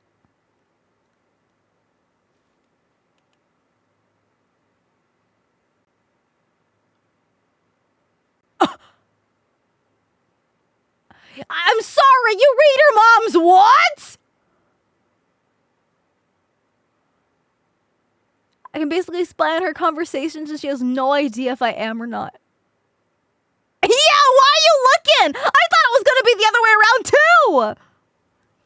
What? Yeah, just another reason to write off iPhones. No, thank you. The only thing they're good for is VTube Studio facial tracking and recognition. Facial recognition software for good tracking. That says it. Everyone's so nosy with their family's business, bro. I know. I know. Why do they keep doing this? They keep sticking their nose where it doesn't belong. And y'all are paying the price. Oh, no. I'm getting nervous because I feel like sometimes the question they ask me to confess relates to their confession. Let's just see. Yes? What the in the past week? Bro, I did that today!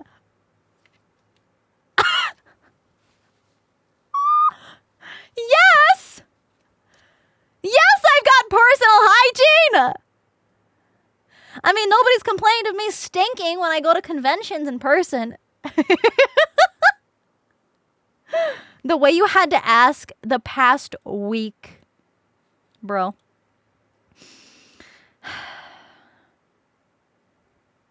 Okay.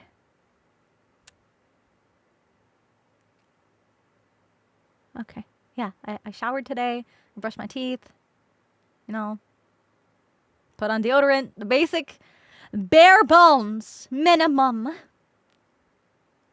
Did you wash your ass?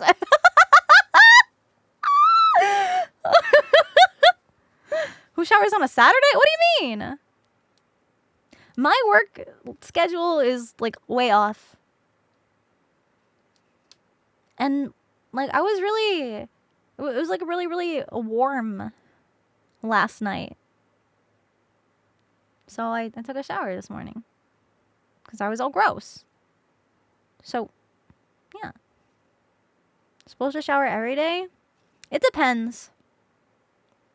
I feel like it depends. Yeah, like if you get really sweaty, you should just shower no matter what. But if I'm not sweaty and I haven't done anything to make me stinky, then sometimes I'll skip a day.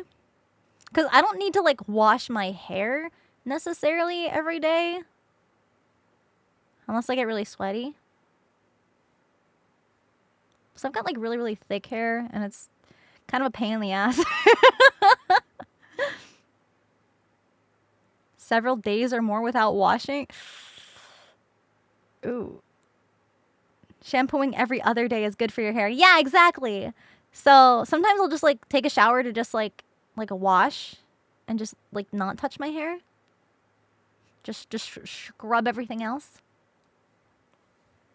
How long you had to rinse it today to get the damn shampoo out? Right!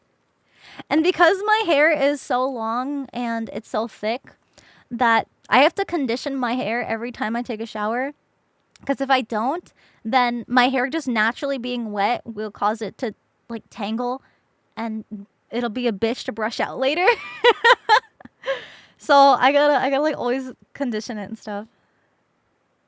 Not and stuff. I just like shampoo and condition. But that's like an extra step for some people. Sometimes I'll see people and they're like, "Oh my goodness, like I love your hair." I'm just like, I just really just wash it and brush it. And they're like, "No way." And it's like this just from washing it and brushing it. I'm like, "Yeah." And my mom is always like, you should bring like a curling iron with you on your trips to, doll up your hair a little bit because you never do anything with your hair. And I'm just like, maybe. And sometimes she'll like talk me into bringing it and I still never end up using it. Because I just can't be bothered. I've like never used one before. I just can't be bothered. I'm probably going to mess it up even worse. And like even in the hot summer weather and like these really warm cons, I hate putting up my hair. Like wearing it up. Because it's so thick that my arms physically get so tired from trying to hold it all up and to try to like brush it all back and to make it look nice and neat, brushed back, and then to get it in the elastic to hold it up. Oh my goodness. It's such a fucking pain. No, it's not the noodle arms. My hair is so goddamn thick and annoying. And also, I used to work a job where I literally had to wear my hair up every shift. And I got so tired of wearing my hair up that I just stopped doing it. I worked that job for like 4 years, and every single day I had to wear my hair up. Blech. Yeah, my hair is too powerful. Although I will say there's this one hairstyle that I like to do, but it looks better when Mama Wolf does it because it's hard for me to see like the back of my head when I'm putting my hair up and stuff. And it's just easier to have somebody else do it for you anyway. But she's better at like doing stuff with hair than I am because I like grew up not doing anything to my hair just because I was like, no, I don't need it. It's pointless. Just stop touching my hair. It's fine. Yeah, it's a pain to maintain. Yeah, I do trim it. Yeah. I also like getting it layered too. Okay. Next confession. Oh no. The most caught moment ever. Oh god damn. Okay. I have a best friend who is Catholic. Where's this going? Not judging, he's actually pretty chill. One day I was with my ex and we were doing the old Netflix and chill. Out of the blue I hear a knock at my door. And me and my ex quickly got dressed so I could answer the door. He goes, "Hey, what are you doing right now?" Not even thinking, I looked him dead in the eyes and said, "My girlfriend." What's up?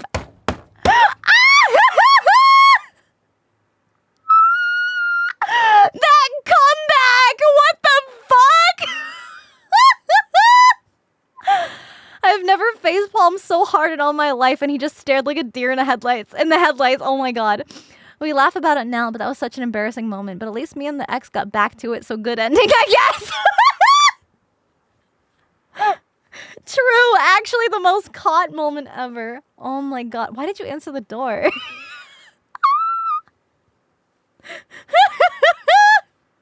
I'm busy! Go away! Or just do it louder. Assert dominance. I wouldn't know. Anyway, what do you want to know? Has there ever been an awkward moment where a fan has asked you the most off-the-wall question at a con and you had to figure a way just to slip away? Okay, so normally I don't, I mean, I still do get recognized like out of cosplay and stuff, but it's not as often. And normally when I have fan interactions, they're at meet and greets. And it's a double-edged sword, but one of the highlights of meet and greets is that normally each Pyro Pup has a certain amount of time because I have limited time slots that I'm allowed to be there at my meet and greet, and I want to be able to see as many people as I can. So in order to do that, there's usually a limit on like how long we're able to have a conversation and sign your stuff. That can be a good thing because then security can just be like, "Hey, gotta get going," and then they kind of, guide them out of the way for the next Pyro Pup. However, there's one scenario. I like actually can't get into the details because it's so bad. It involves a friend of mine who I will not disclose. And this guy followed us around the con. and said some very questionable things to both of us, and still has not stopped.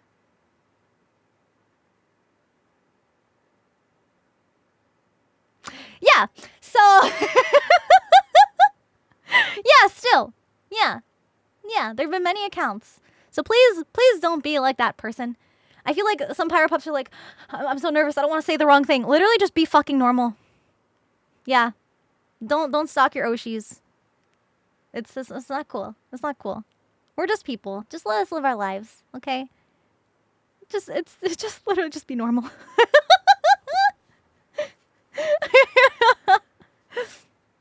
Yeah, I don't want to get too in depth because, you know, it's kind of like a not very fun situation. So, don't be weird, okay? Don't be weird. You want to make it a fun, memorable experience, okay? What do you mean they haven't stopped? Like emails and social media tagging and things like that. And also cons.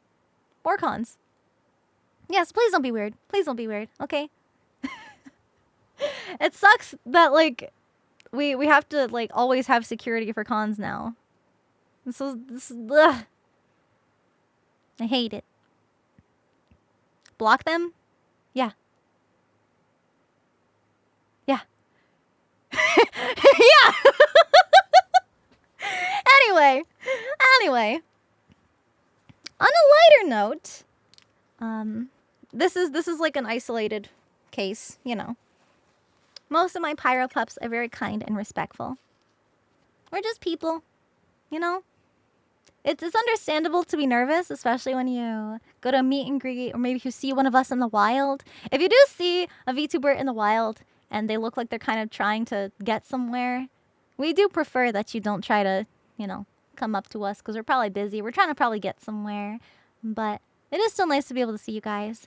Honestly, the best place to come see us, at least in my case, is to just come to a meet and greet.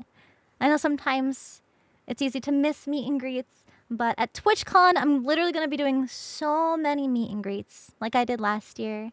So that's the next place where you can come see me if you happen to be going to San Diego in September. So you'll be able to find me there. Yeah, ever been to Australia? No, but I'd like to. Yeah. TwitchCon! Yay! It's okay if you can't go because there's always going to be more conventions. And if you guys fill out my information as a guest to suggest for your cons, then it's more likely for me to be able to make an appearance. Because it's really hard. So I'm not trying to sound like, oh, I'm only gonna go if I'm invited. It's not like that. It's not like that. So it's because you guys are so supportive that there's so many of you now, and it can form really big crowds. And there's an incident that happened at TwitchCon Paris last year where I had an impromptu meet and greet with a bunch of friends, and there were so many people coming to see us that it caused a fire hazard, and we were blocking exits, and there were like no room for the people to go. And it got way out of control, and it's just a lot easier, more organized, safer for us and you and everybody else at the con to have a dedicated place to hold an official meet and greet. Because if it's just like in a hallway, there's no like organization, and it gets very, very crazy. Yeah, fire hazard, like blocking exits because there's so many people, stuff like that. So that's why it doesn't have to be from the actual convention itself. Sometimes it's a vendor that goes to the con, like Our Culture. They have a booth, they go to a con, they invite me to do a meet and greet at their booth at different cons. So I can't really pick the con, but if they're going to be there, they usually invite me. So that's kind of an example. Or another example is like Woo Market and Ooland. They invited me to WeebCon, and I was able to have meet and greets there because of them. And then, of course, TwitchCon. I'm able to have official TwitchCon meet and greets at their official TwitchCon, partner meet and greet areas. And last year's Stream Elements also was able to hold a meet and greet for me and the girlies, and Mythic was able to have one for me at their booth. So it really depends on who's going to the con, or the con itself sometimes hosts meet and greets and events like this. So it really depends, and it's just safer for everybody that way to have a dedicated spot, so that way it's on the official schedule. You guys know what time and where to be, and there's a little more control, especially with the lines, because sometimes the lines can get a little crazy. Line management. Yeah, I have done a lot. So that's just why it's always nice to get, like a partnership that's able to invite me to these cons to do meet and greets. Or sometimes if you go to your local convention's website, there is a guest suggestion form. Not all of them have it, but I know a lot of them do. And you can actually suggest which guests you want to be invited to your local con. And if they end up, reaching out to me, and it's a con I haven't been to before, especially if it's on the East Coast, because I want to go to the East Coast so bad. Oh, my poor East Coast Pyro Puffs. It's like, I've been all the way in California many times. I've been in Texas, never the East Coast. Anime NYC, I'd love to go. Honestly, Zach, when I finish my Nihilister cosplay, I want to take it to ANYC next year and Anime Expo next year. Yeah. Yeah, West Coast! There's so many cons out there. It's awesome. But there's also a lot of cons on the East Coast, and I really, really want to go. Yeah, so maybe. Requested me for Hall Mat. Oh, I've always wanted to go to Hall Mat. Wait.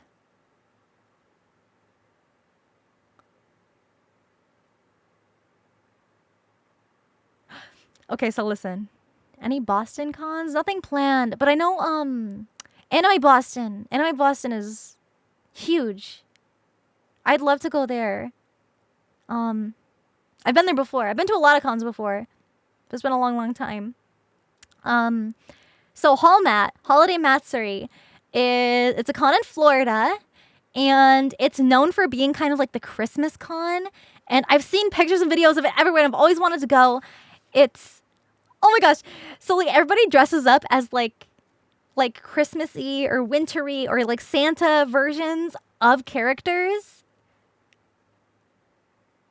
Oh my god, I don't think I'd have time to get my winter model. Could you imagine another cosplay? I don't know. It might not be worth the effort because it'd only be for one con. But that would be so cute! The Frostfire model for the Christmassy con. Maybe if I have a virtual meet and greet there, I could just, whip it out. That would be cute. We'll see, though. We'll see. Just put a Christmas hat on. Aw. In the UK, I have been to TwitchCon Paris. That's the first and only time I've ever been to I've ever traveled outside the United States. But I'd definitely be open to going to another con. I wasn't able to go to TwitchCon EU this year because it was the same time as my anniversary, my debut anniversary. Ellen Cosplay Fund. Red. Stop, because I will. You better stop, because I will.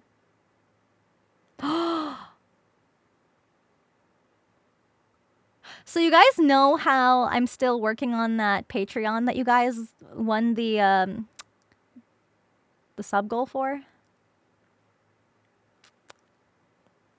Anyway. I'm just thinking out loud. Let's move on. When I was in high school, a family member and I wandered into town to get soft serve ice cream. It was in the middle of summer, I'd say closer to 100 degrees. While said family member and I ate our respective ice cream, we took notice of an elderly woman who often walked the town. Me, being 17 at the time, made a joke about them tripping on the sidewalk. They then proceeded to trip on the sidewalk and fall! What? I I'm not proud of what I did, but instead of getting up and helping them after jinxing them, I casually kept eating my ice cream while watching her struggle to get up. Worst of all, they looked in my direction as they looked for help. It was not my proudest moment. You literally cursed this poor old lady.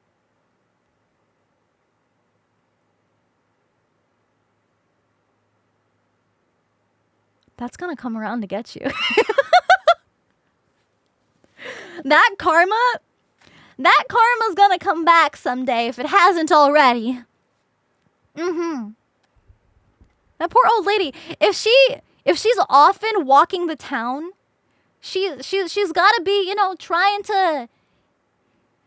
trying to make sure her bones don't disintegrate. She's bettering her health in her age, right? She's doing good things. She's being healthy.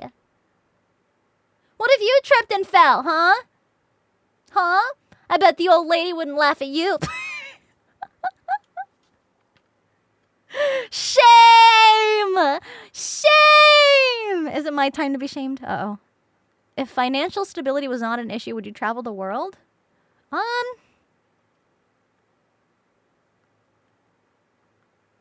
think so.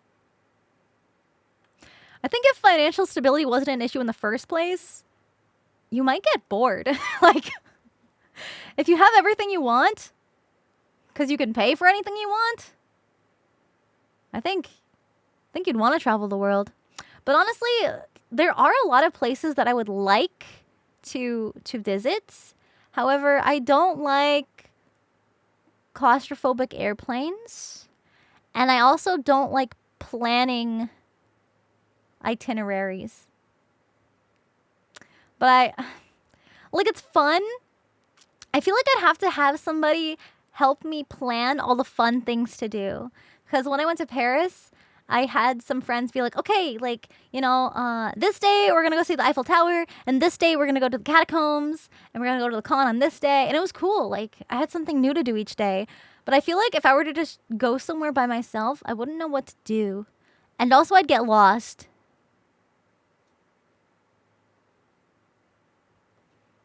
You'd get bored of the entire globe and you just said you only left it. No, I meant like if you just stayed in the US for your whole life and you had like nothing else to do, you might get bored of just staying in the US. So you'd want to travel. Yeah.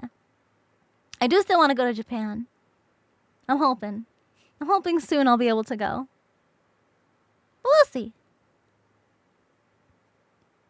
So many people here? True. I would like to go to more European countries. And I'd like to go... I think Australia would be cool. Australia's just so far away. But when you think about it, isn't Japan...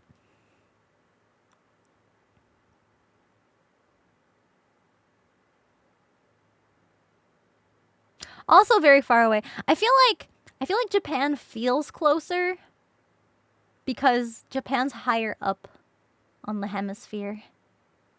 Australia's like way lower. No, I haven't been to Canada. I do want to go to Canada. Yeah. I heard there's good what is cheesecake? Like a brand of cheesecake, like fluffy cheesecakes. Is that a Canadian thing? Am I thinking of the right thing? Is it just like pancakes? Yes? Poutine? Is that what it is? Crepes? No, I think they're like a fluffy kind of... I don't know. One of my Canadian friends was telling me about it, that I had to try this one particular cheesecake place. I thought it was cheesecake. I could be mistaken. I could be. I don't have a very good memory. Cheese curds are kind of fluffy? Oh. Yeah, I also want to see Niagara Falls. I think that'd be cool. Sounds like a Japanese cheesecake. It's like a souffle. Oh, okay. Maybe there's just like a Japanese cheesecake chain in Canada then. I don't know. But I would like to travel. I don't know about like the whole world, but some of it. Yeah. Okay. What's next? I have drank dog pee accidentally. No, I will not explain further.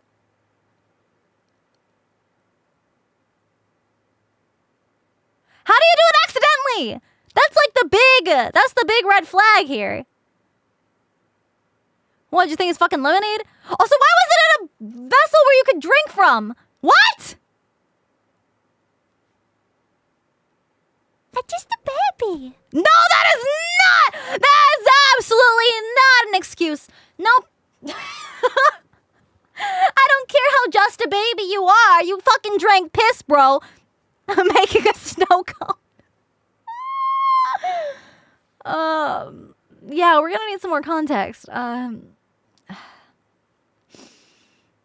A prank? Maybe. Oh, maybe. Could have been. Well, it's still a confession.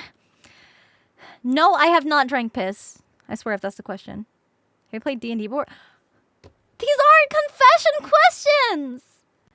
Technically, I have played D&D, but it was a long time ago, and I didn't know what was happening, and I was just really confused. So, like, it was alright.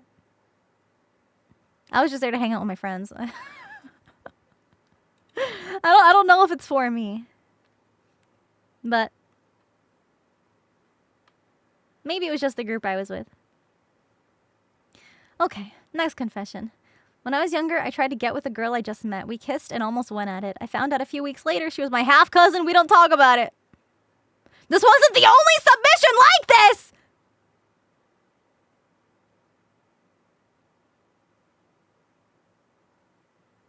Well, I mean, I guess if you didn't know. It's like, you don't know, you don't know. Sweet home Alabama.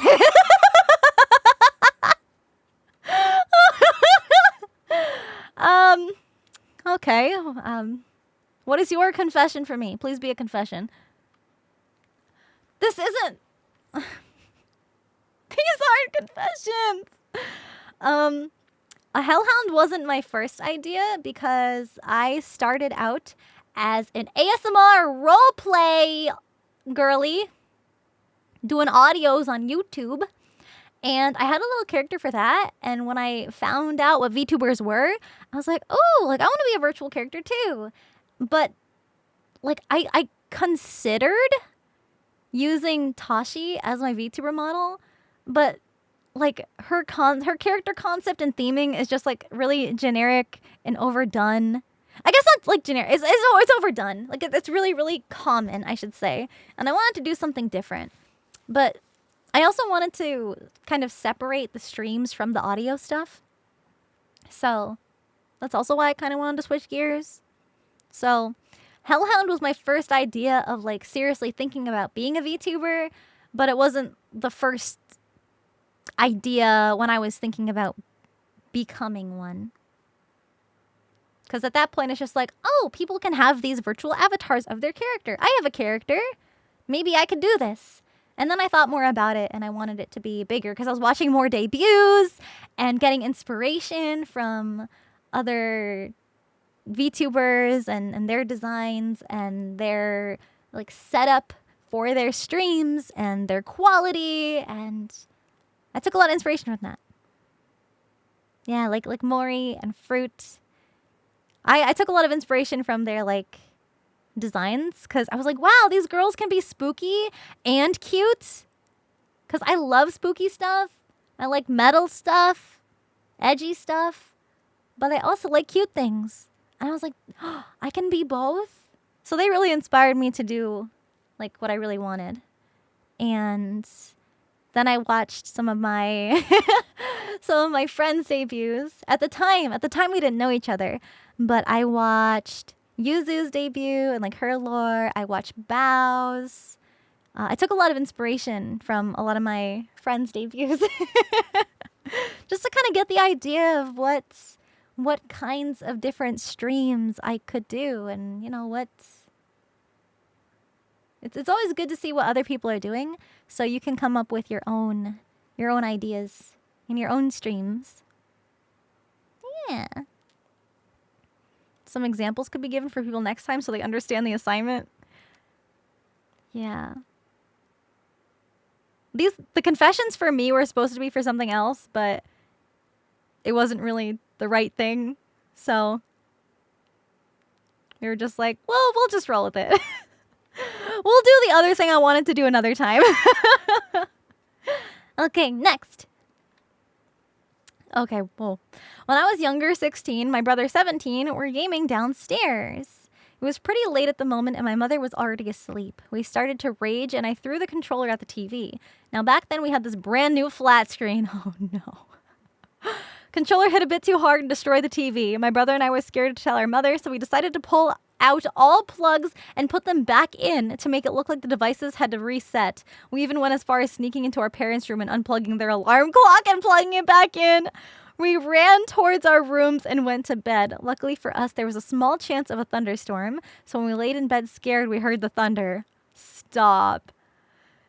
So till this day, they still believe it was the lightning that hit the house and fried the television. I'm 27 now and I live alone, and me and my brother are still afraid of my mother finding out and beating our asses.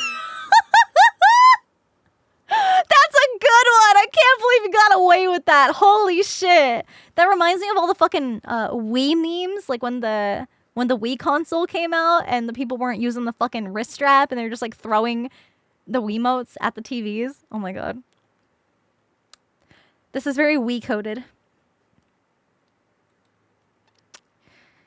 They knew.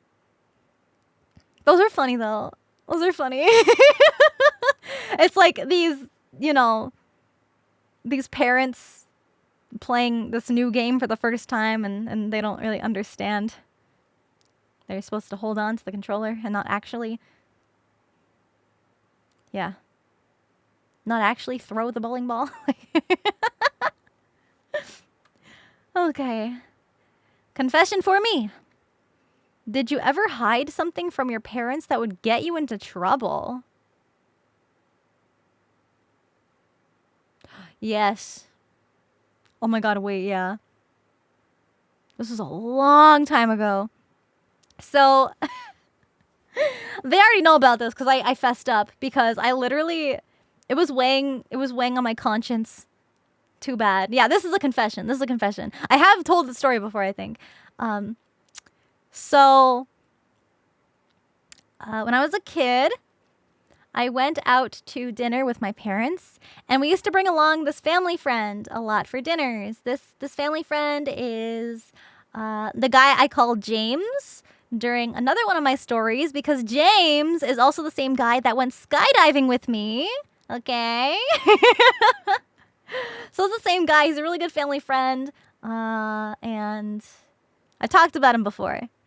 Yeah, I went skydiving. So this is just like the same person, the same family friend I went skydiving with. He's like my parents' friends, but he's like hella chill. So we were out to dinner, and James and my parents would always have this really funny, like, oh, I'll cover the bill. And then the other person's like, no, like, we got it.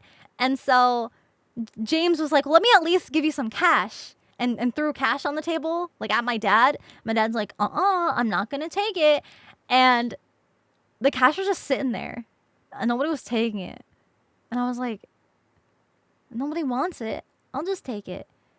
And I was going to do it as a joke. And I was like trying to be obvious, like slowly pulling the bill towards me. I think it was like a 20. I was like slowly pulling the 20. Like, oh, tee-hee, it's mine. And nobody stopped me. And I put it in my pocket and I was like, hee hee hee hee. Like, I'll be like, surprise, here it is. No, I forgot about it in my pocket. Until later that night when I was home. And I panicked. And I ended up like throwing it under my desk. I don't know why I didn't like throw it under my dad's desk to make it seem like he dropped it. It was just, I just like threw it under my desk. And I was like, And because my room was too small to have a desk in my bedroom, the desk is like in the living room. So it's like right out there. Because I was like, I don't want this on my hands. Like this isn't mine anymore. It's just on the floor. I don't want it anymore. And then I was literally so paranoid about it. I was like, I stole James's money. Like, I'm such a bad person. Like, he's so nice, and I can't believe I just took it. And what do I do? So I ended up telling my parents. I was like, I thought it would have been funny and a joke if I took it. And then, I was like, tee-hee, like, my money now. And they were like, you shouldn't have done that, but thanks for telling us. Yeah, it was supposed to be for like a silly little joke. You know that one skit, that one what is his name? The fucking Oh my god, what's that show called? I think you should leave. Yeah. What's his name? Chris Robinson? That guy? So he's got the skit show. And there's this one skit in the show with these guys at dinner. And Tim Robinson. Yes. And there's this one scene with these guys at a restaurant. And this one guy is like, yo, that burger looks so good. I should have got that. And Tim's like, you want a bite? And he's like, no. He's like, unless that burger looks really good. He's like, I'm gonna do it. I'm just joking. And he kept saying, I'm joking.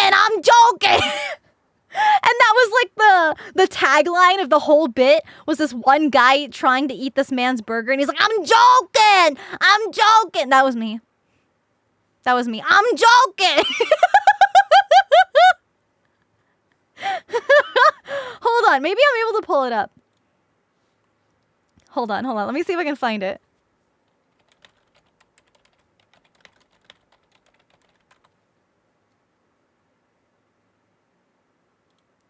Oh my god, yeah. Wait, this is probably gonna get copyrighted. It'll just be like a small clip. Just like a small clip, okay? Here. I don't want to screw up the orientation of... Oh, that's not gonna work. Oh, wait, maybe I can make it work like this. Oh, here we go. Hold on, pause. Oh.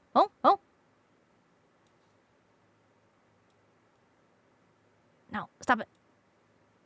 Okay, it's gonna be cropped weird. But I just want to get to the part. It's so funny. This guy. Where is he?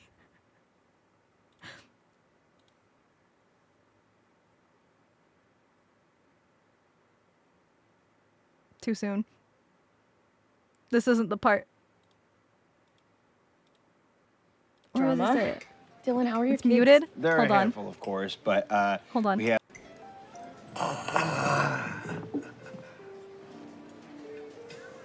There.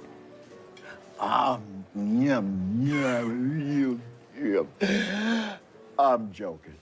I'm joking. Professor, do you want a bite of mine? Yeah, I actually would like to try. Yeah, sure. Come here. Yeah, so Brenda is 4 pounds. Taylor... It's so funny. And then he ends up eating the whole fucking burger.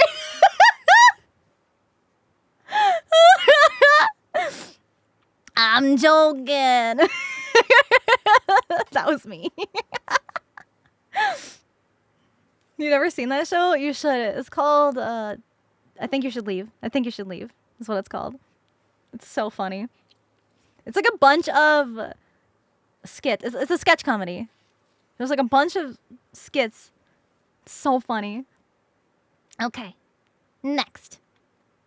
Oh boy. These long ones make me nervous. When my friend turned 15, he invited me to his birthday party. I went to his birthday party and he had a giant bucket of water and poured it on me with my phone in my hand, so I wanted revenge. What is with you guys and getting revenge? Chill out. y'all just like holding grudges. My goodness. Later that night when I was staying over, I went and grabbed his pillow, dunked it in water.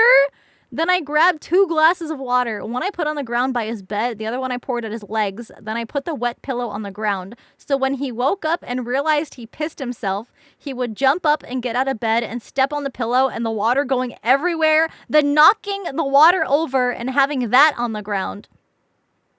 He still doesn't know it was me because there was like 12 boys there.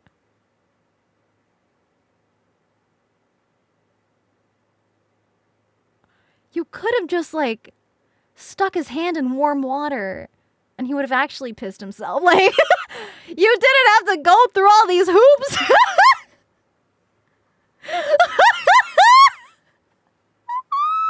That's too simple. Isn't that worse? Oh, this is just easier. It's less steps. Okay. Can you swim as a hellhound? Yes. Yes. The water just gets really hot. Yeah. This is too easy. Oh my god. TLDR at the end in case this is too long. Okay, let's see the TLDR. About 4 years ago, I was working at a candy store. One night I got particularly... Use a giant gummy bear... Hold on. What the fuck?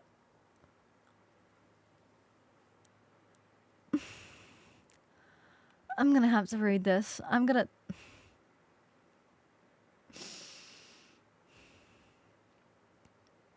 Wait, once I finished, I ate it! And I liked it! I'm not reading. Thank you for the TLDR. Thank you for... Bro.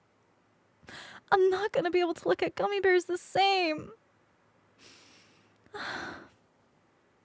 It's a good thing I only like the little gummy bears.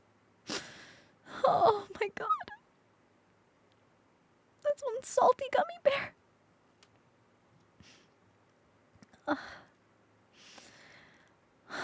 don't know if I want to read this. Stop.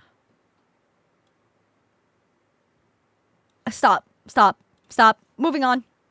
We're moving on. We're moving on. We're moving on. We're moving on. We're moving on.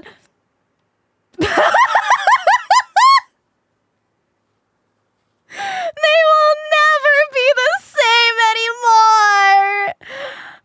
Well, you see, I used to like gummy bears. Oh, and then this stream happened. And now I don't know how to feel anymore. Do you think God stays in heaven because he too fears what he's created? Yes. Absolutely. I'm gonna stick to the little gummy bears because those are the ones I like. As a snack, of course. Bro turned Harry Bow into Harry Boner. Stop. Stop! Okay, let's move on. Back in 2017 on my 12th birthday at a certain pizzeria where most kids would spend their birthday at, Chuck E. Cheese! I went to the bathroom and I heard this dude just ripping it in the bathroom. It was an adult, by the way. So I did my thing and washed my hands. Being the shithead little kid I was, I turned off the lights and heard him scream as I ran out. Freddy Fazbear's Pizzeria? Oh, so you were the bite of 87. I mean, the bite of 17. Yeah, you were the bite of 17. The mouse bite. Mm-hmm. No wonder. That was William Afton in the bathrooms that you just scarred for life. And now he's going to get his revenge. He's like, not on my watch. What gave you the idea to start YouTube and streaming? YouTube was a fortune cookie, and streaming was, I don't know, probably like the Hololive English debuts. Because that was the VTuber stuff. But I was a YouTuber first, making audios. And I did that because of a fortune cookie. Yeah, so I started on YouTube because I saw ASMR girlfriend experience roleplay videos, and I was like, yo, I could do this too. And then I realized, no, that's cringe and dumb. No, I'm not gonna do that shit. That's weird. And then I got Chinese food with my parents that weekend, and my fortune cookie said, "Ideas you believe are absurd ultimately lead to success." And I took that to heart, and I listened to that fortune cookie, and I started the YouTube channel, and it did great, and now I'm here. Now look, based fortune cookie. Imagine you get a fortune cookie that says you will start an ASMR YouTube channel. Now it's just like that thing that you think is crazy and stupid. You should just do it. I was like, okay, fortune cookie. I just listened. Chinese food order? It depends. I really like lo mein, but I also really like orange chicken, tangerine chicken, whatever kind of citrus. I really like that. I also like fried rice. But I feel like I don't normally get Chinese food from just like straight up Chinese restaurants. It's usually like a Chinese Japanese restaurant. So there's usually like a bunch of different kinds of sushi and like yakitori. That's really good too. Udon. So it really depends. I don't go to just like normal like Chinese places. You know?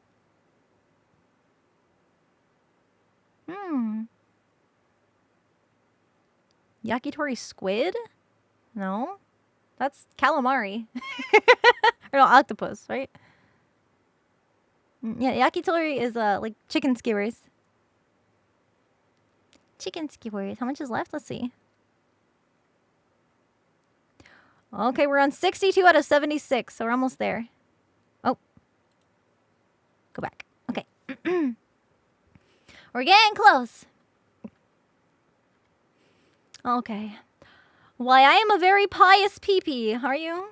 Occasionally the call for vengeance overtakes me, based. One day I had picked up extra orders of Red Robin's bottomless fries. Yo! The fucking Red Robin seasoning on the fucking fries. Ugh! When I got home, only one was left, and I had accused my family of taking them. A day later, my fiancé called me telling me she stopped by my house and stole the extra fries. I was betrayed by the woman I love. She had to pay. Oh my god! We get Chipotle often, and she always gets a steak bowl, so a few times I'd opened and snuck a portion of her food out, and she believed it was the Chipotle employees, and to this day doesn't know it was I, since no food has been stolen.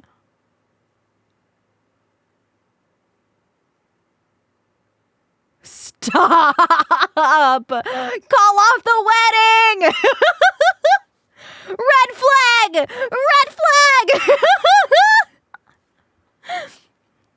No, your girl just wanted some fries. Listen, those fries at Red Robin are free. They are bottomless. They are free. The Chipotle order? That costs extra money. You're taking her fucking money. She didn't do that to you. If you said that you wanted those fries, you could have been like, oh, I was really looking forward to those fries. And if she was a good fiance, like she probably is, then she would have been like, oh my gosh, like let's go back and get some more fries. You never touch a man's fries. Damn. Y'all are savage. Dang. Maybe, you know, if you were a little less overprotective of your fries, you'd have somebody to share them with.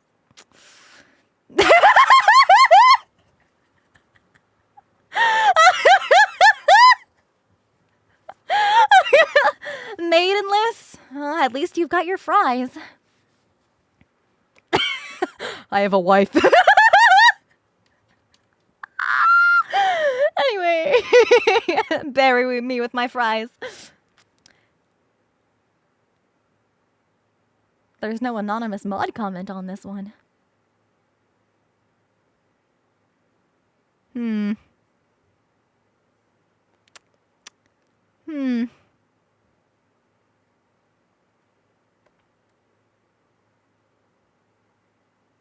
Do any of my mods have fiancés? Wait a second. Wait a second. Oh my gosh, Crunchy, congrats! Congrats! Yo! Crunchy's got a maiden! Let's fucking go!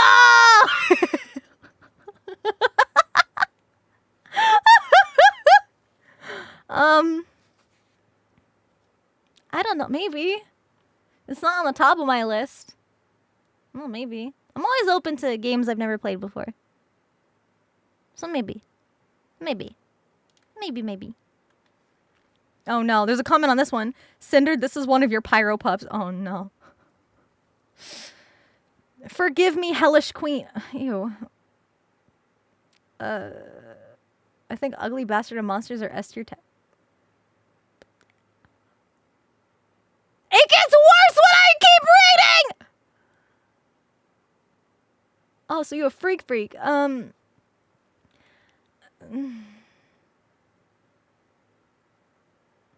Listen, you know, if that's your taste, that's your taste, but like you didn't have to confess that here.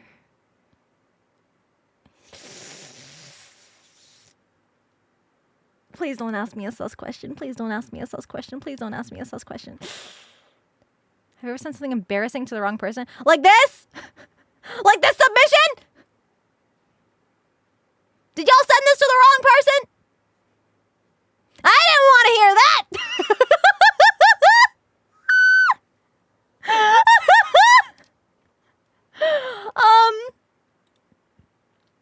I can't think of anything that I've sent that's embarrassing. I've definitely sent messages to the wrong person before. I think everybody's done that, you know? You're talking to multiple people at once. I've even done that, like, recently as a VTuber.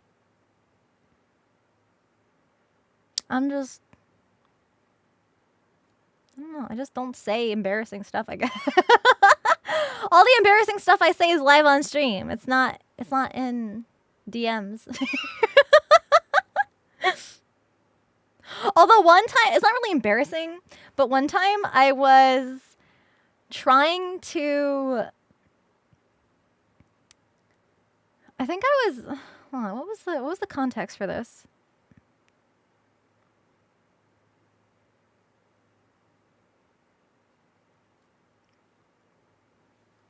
I'm trying to remember. There was something. Oh, it was taxes. It was taxes. That's right.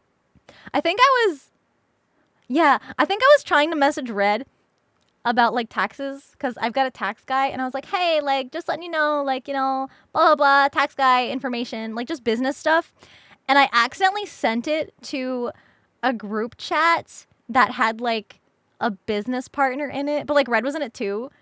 And I just saw like the last message was from Red and I was like, oh, Red, by the way, like Mr. Taxman, blah, blah, blah, email. And one of the partners that I was working with, like a company, like this was like a company that I was working with. They were like, I don't think that's meant to be here. And I was like, no, it's not.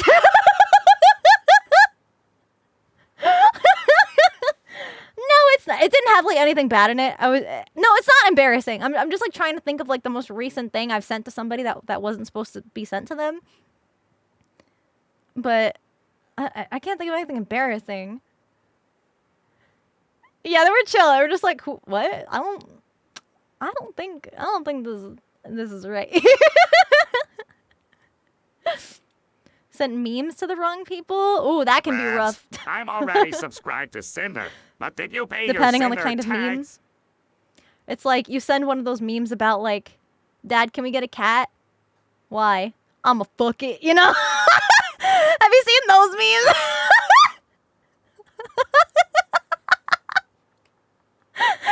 It's like a picture of a cat girl, like, hey, can we get this cat? I probably should have started that it was a cat girl and not just a normal cat. It was a cat girl. It was a picture of a cat girl. It was like this like fake message of like this like father and son. Imagine sending one of those memes to like one of your relatives instead of like your homie.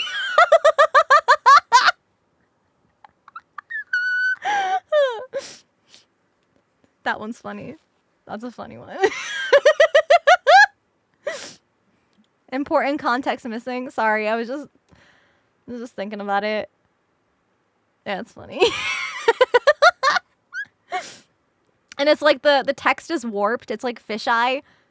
It's like fisheye warped. And it's like putting emphasis on the "I'ma fuck it" message. It's so funny. It's so funny. The little cat girl and dad's like,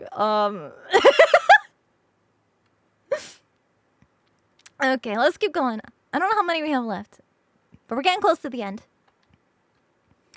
I went on a date one time and had a bad stomach ache for the course of the day. Oh no. Thinking I could power through it, I took what I thought was Tums, when in reality I took 4 laxatives! Halfway through the date, the laxatives unfortunately kicked in and I had to excuse myself and rush to the restroom to perform an exorcism for the next 30 minutes. That fucking sucks! Oh no! I hope the rest of the date went okay. Yikers. Pyro 7s. Pyro 7s in chat. Oh no. Oh shit, pun not intended. Come on. You know what you were doing. Damn, hopefully your date was understanding. That sucks. Shit happens. Have you ever banned a Twitch user just because you were upset over something that had nothing to do with said Twitch user and wanted to take your anger out on someone? No? What? That's so fucking mean. No? And to be fair, because my channel has grown so much and I've been able to have a lot of mods come on and help me with stuff, they usually ban the bad eggs before I can even see what's happening. So chances are, I don't remember the last time I've had to ban somebody myself, because the mods are just awesome and they keep everything happy and safe and comfy in here for the good pyro pups. But no, I've ever just been like mad. I don't get like upset. I don't know. No. And even if I banned someone accidentally, I would feel so bad. And I'd unban them like right away because it was an accident, you know? That's so silly. Man, if there's a streamer that's just going around banning people just because they need to take their anger out, they need to look inside themselves and maybe deal with that a different way. That's sad. Aww. Banning Fillion? That was a bit. That was a bit. Okay. A couple years ago when starting... Damn, fuzzy baby. Oh, Yeah. A bit. Just like how her acting like a wolf was a bit. Okay, a couple years ago when starting college, I started playing Honey Pop. Already based. The anonymous mod comment, now that's gaming with the boys. Oh god. Oh no. I obviously started playing it for titties, but grew to really like the puzzle gameplay. I was hanging out with the other gamers at my smaller community college, and some of them never played the game before, so I took this as my opportunity to expose them to the game by making them play it on my laptop in the student center with the volume on max! It was kind of busy during the day too, so you couldn't hear it unless you were closer to the TV we congregated at. Oh my god, but it was audible to some people who probably wish it wasn't. That's actually a fucking power move. Holy shit, that's so funny. Yo, I love puzzle games. Puzzle games. It's like, pop, pop, pop.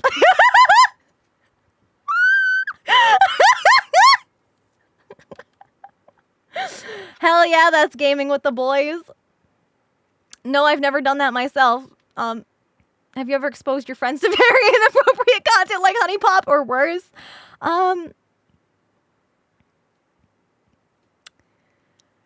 So most of my friends are also terminally online, so I haven't like exposed a wholesome friend to anything sus. Um.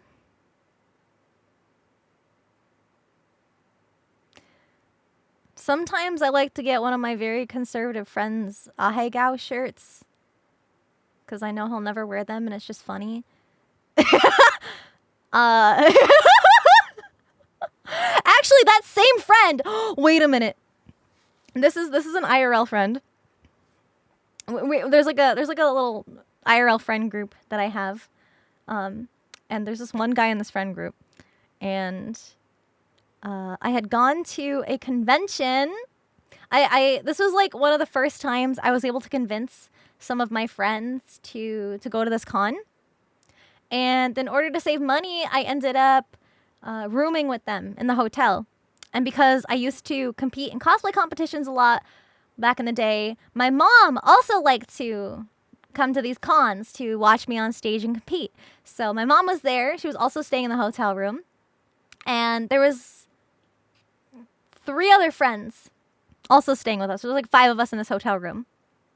So we were all hanging out in the room. It was starting to get late later on in the day.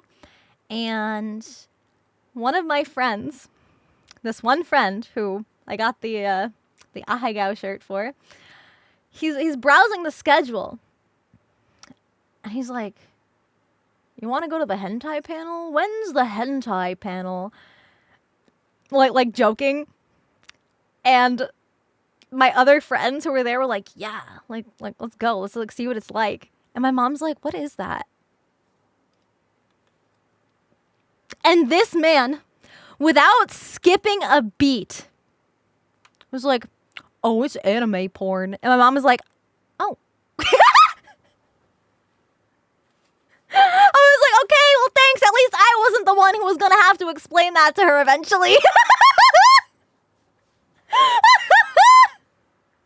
And then there was this running joke with that friend in the friend group. And like we'll just like reference that day and be like, "When's the hentai panel?" And then I actually got him a shirt that said, "When's the hentai panel?" with like an ahegao on it. That was fucking funny.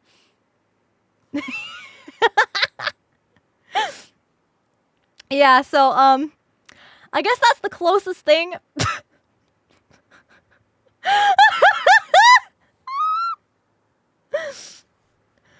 They ended up going. I didn't though. I was like, I'm too fucking tired. So I just stayed in the room with my mom. We just like chilled out. And they were like, "Yo, that panel was weird." Too tired? Yeah. Especially when you cosplay at cons. So tiring.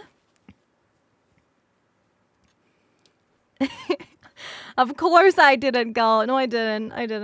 I probably would have had funnier stories to tell if I did. Because from what they were telling me, there was like there were these clips that they were watching, and it was just like really obscure, like weird stuff happening at this panel with these clips. I don't know. They were describing it to me like it was another dimension. Okay, how close are we to... Well, we've got 1, 2, 3 more. Okay, these are the last 3 confessions and questions for me. Oh my god. Okay, so this one will really get people's jaws dropped, and I hope this doesn't make you think I'm a bad person. I was young and stupid. Okay. So when I was probably around 11, I had 2 pet hamsters named Nibbles and Bella. They were in their playpen while my mother was outside cleaning their cage, and I was hoovering up the mess on the floor where it was. Then my stupid brain had an idea that would change my fate forever. The way this is written and like setting us up. What did you do to the hamster? I had took Bella out of the playpen and held the nozzle. I brought Bella to the nozzle, expecting her to just get stuck at the tip, only for her to just vanish from the palm of my hand and get stuck between the nozzle of the hoover. You sucked up your hands with hamster in the vacuum! The intrusive thoughts won that day. What the fuck? What did you think was gonna fucking happen? I guess get stuck, but like... Hamsters are mostly fluff. Oh, I was panicking and sweating whole pools as I tried to get her out alive as I saw my mother entering the house. Thankfully, I managed to free her and she lived as well. Oh my god. Oh, that's good. Oh. I still regret my actions to this day and never told my mother until one of my aunties, who I told about it too. No, she told her after they had both passed, and now I have a pet dog and 2 cats now. I hate this so much. You vacuumed up your own fucking hamster. Took the nozzle off. Foomp. Bye, Bella. What the fuck? Yeah, at least the hamster was okay. That's the important part of the story. It's like, I get they don't last long, so it's like, my god. Okay. Have you ever hurt someone on purpose? No. On purpose? No. I thought it was like an accidental thing, and I was like, I don't. If I hurt somebody on accident, I'm devastated. I'm fucking crushed. It literally weighs so heavily on me, and I feel like shit. I wouldn't want to. Oh, like physically? I've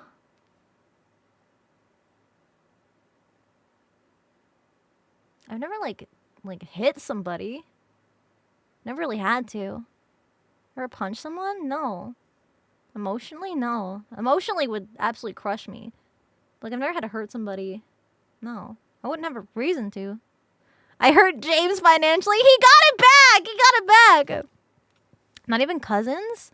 I mean, maybe, because I didn't have any siblings. I mean, maybe we got into some, like, I don't know, like, little slapping fight. I don't remember any of that. Hurt people in Mario Kart? Listen! Any kind of real world harm to anybody in any way, I would never do on purpose. No, I'm getting sad thinking about doing that. No way. I mean, maybe if there was like a self-defense situation, that'd be valid.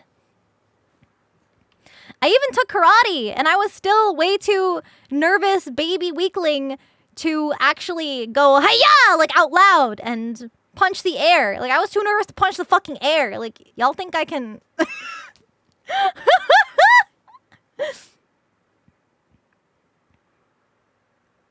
Karate, yeah. I took karate for a few years when I was younger.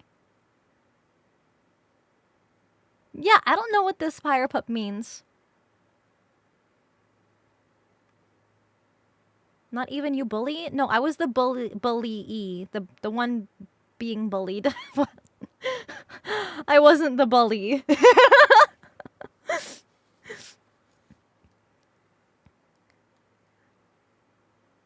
No, I'm trying to think. Victim is the word? Oh, yeah. Oh, yeah. Anyway, we got a couple more left. Oh, another anonymous mod comment. With this, we have faith in the pups. Again, thank you. What?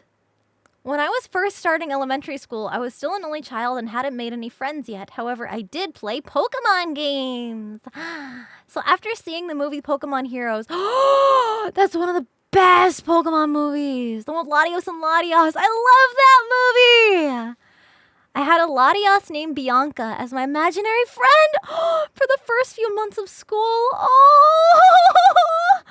Around that time and since then, I've made so many wonderful friends through Pokemon and still nickname every Latios I catch Bianca.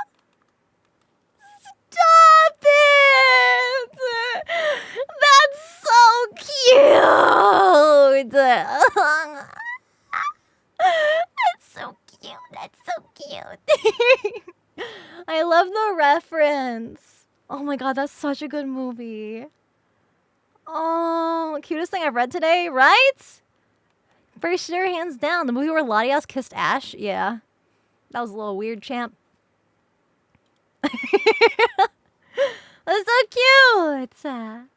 Hopefully your question is wholesome too.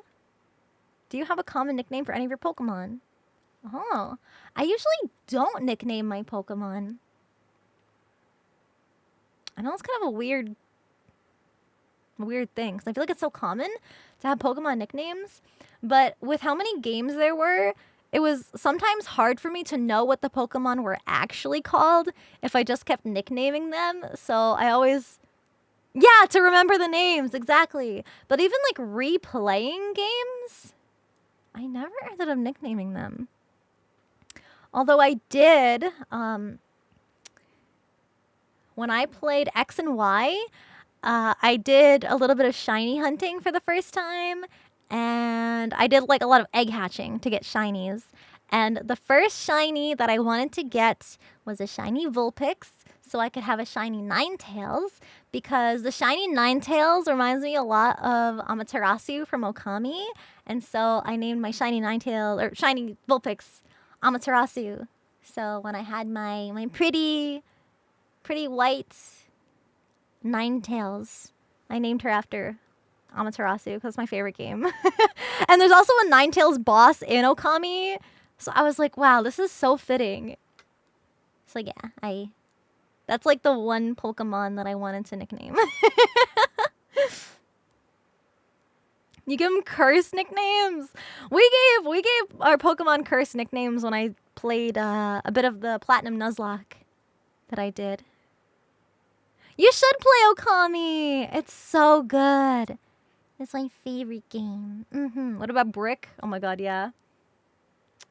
Yep. I remember Brick and Bumpy. Yeah. The names were so fucking stupid. We caught a Ralts. I think it was a Ralts. And we named it Mommy? Question mark. For when it eventually became Gardevoir, bro. Yep. That was wild. I never finished the Nuzlocke. I did start one though. We got to the, I think I had just finished the 7th gym? No. Oh, maybe.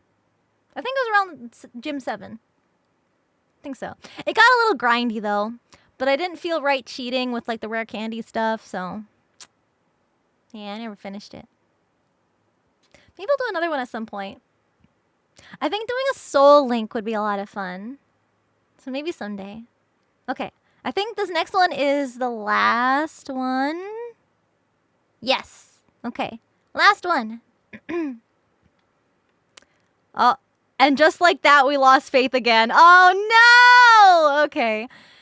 There used to be a time where I would talk over others in call. Rude. So a friend of mine hatched a plan to control these impulses by saying she could train such a habit away with a clicker. Oh my god.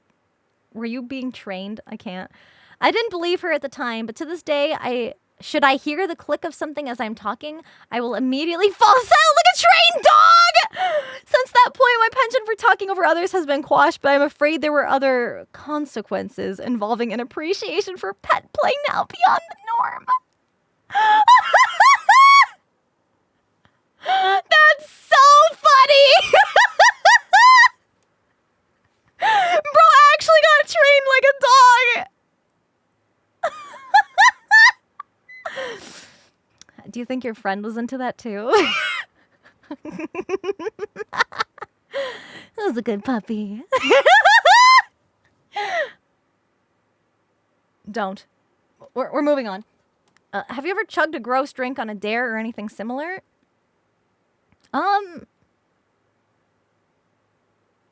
Gross drink? No, I usually don't, like, do dares. Like, even...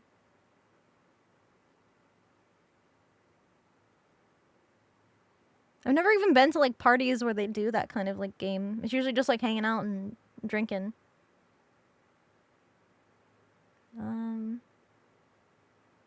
I guess the grossest drink I've ever attempted to chug was, I think it was tequila shots. Yeah, I couldn't finish it. It was like a double shot, and I wanted to fucking vomit. But it's not like, yeah, it's not like a fucking blended meal. I think I'd actually vomit. Nah, this happens in the school cafeteria. Oh, fuck that. No. I wanted to vomit. Watching people mix their fucking food inside their milk carton. No, that was fucking nasty. What's wrong with people? Blech. Blech. No.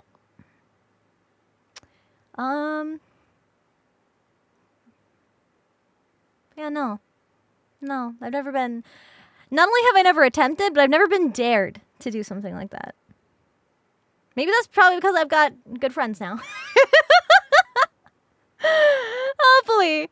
Hopefully that means I've got good friends. They would never dare me to do something that nasty. But just like that, we've reached the end of our confession.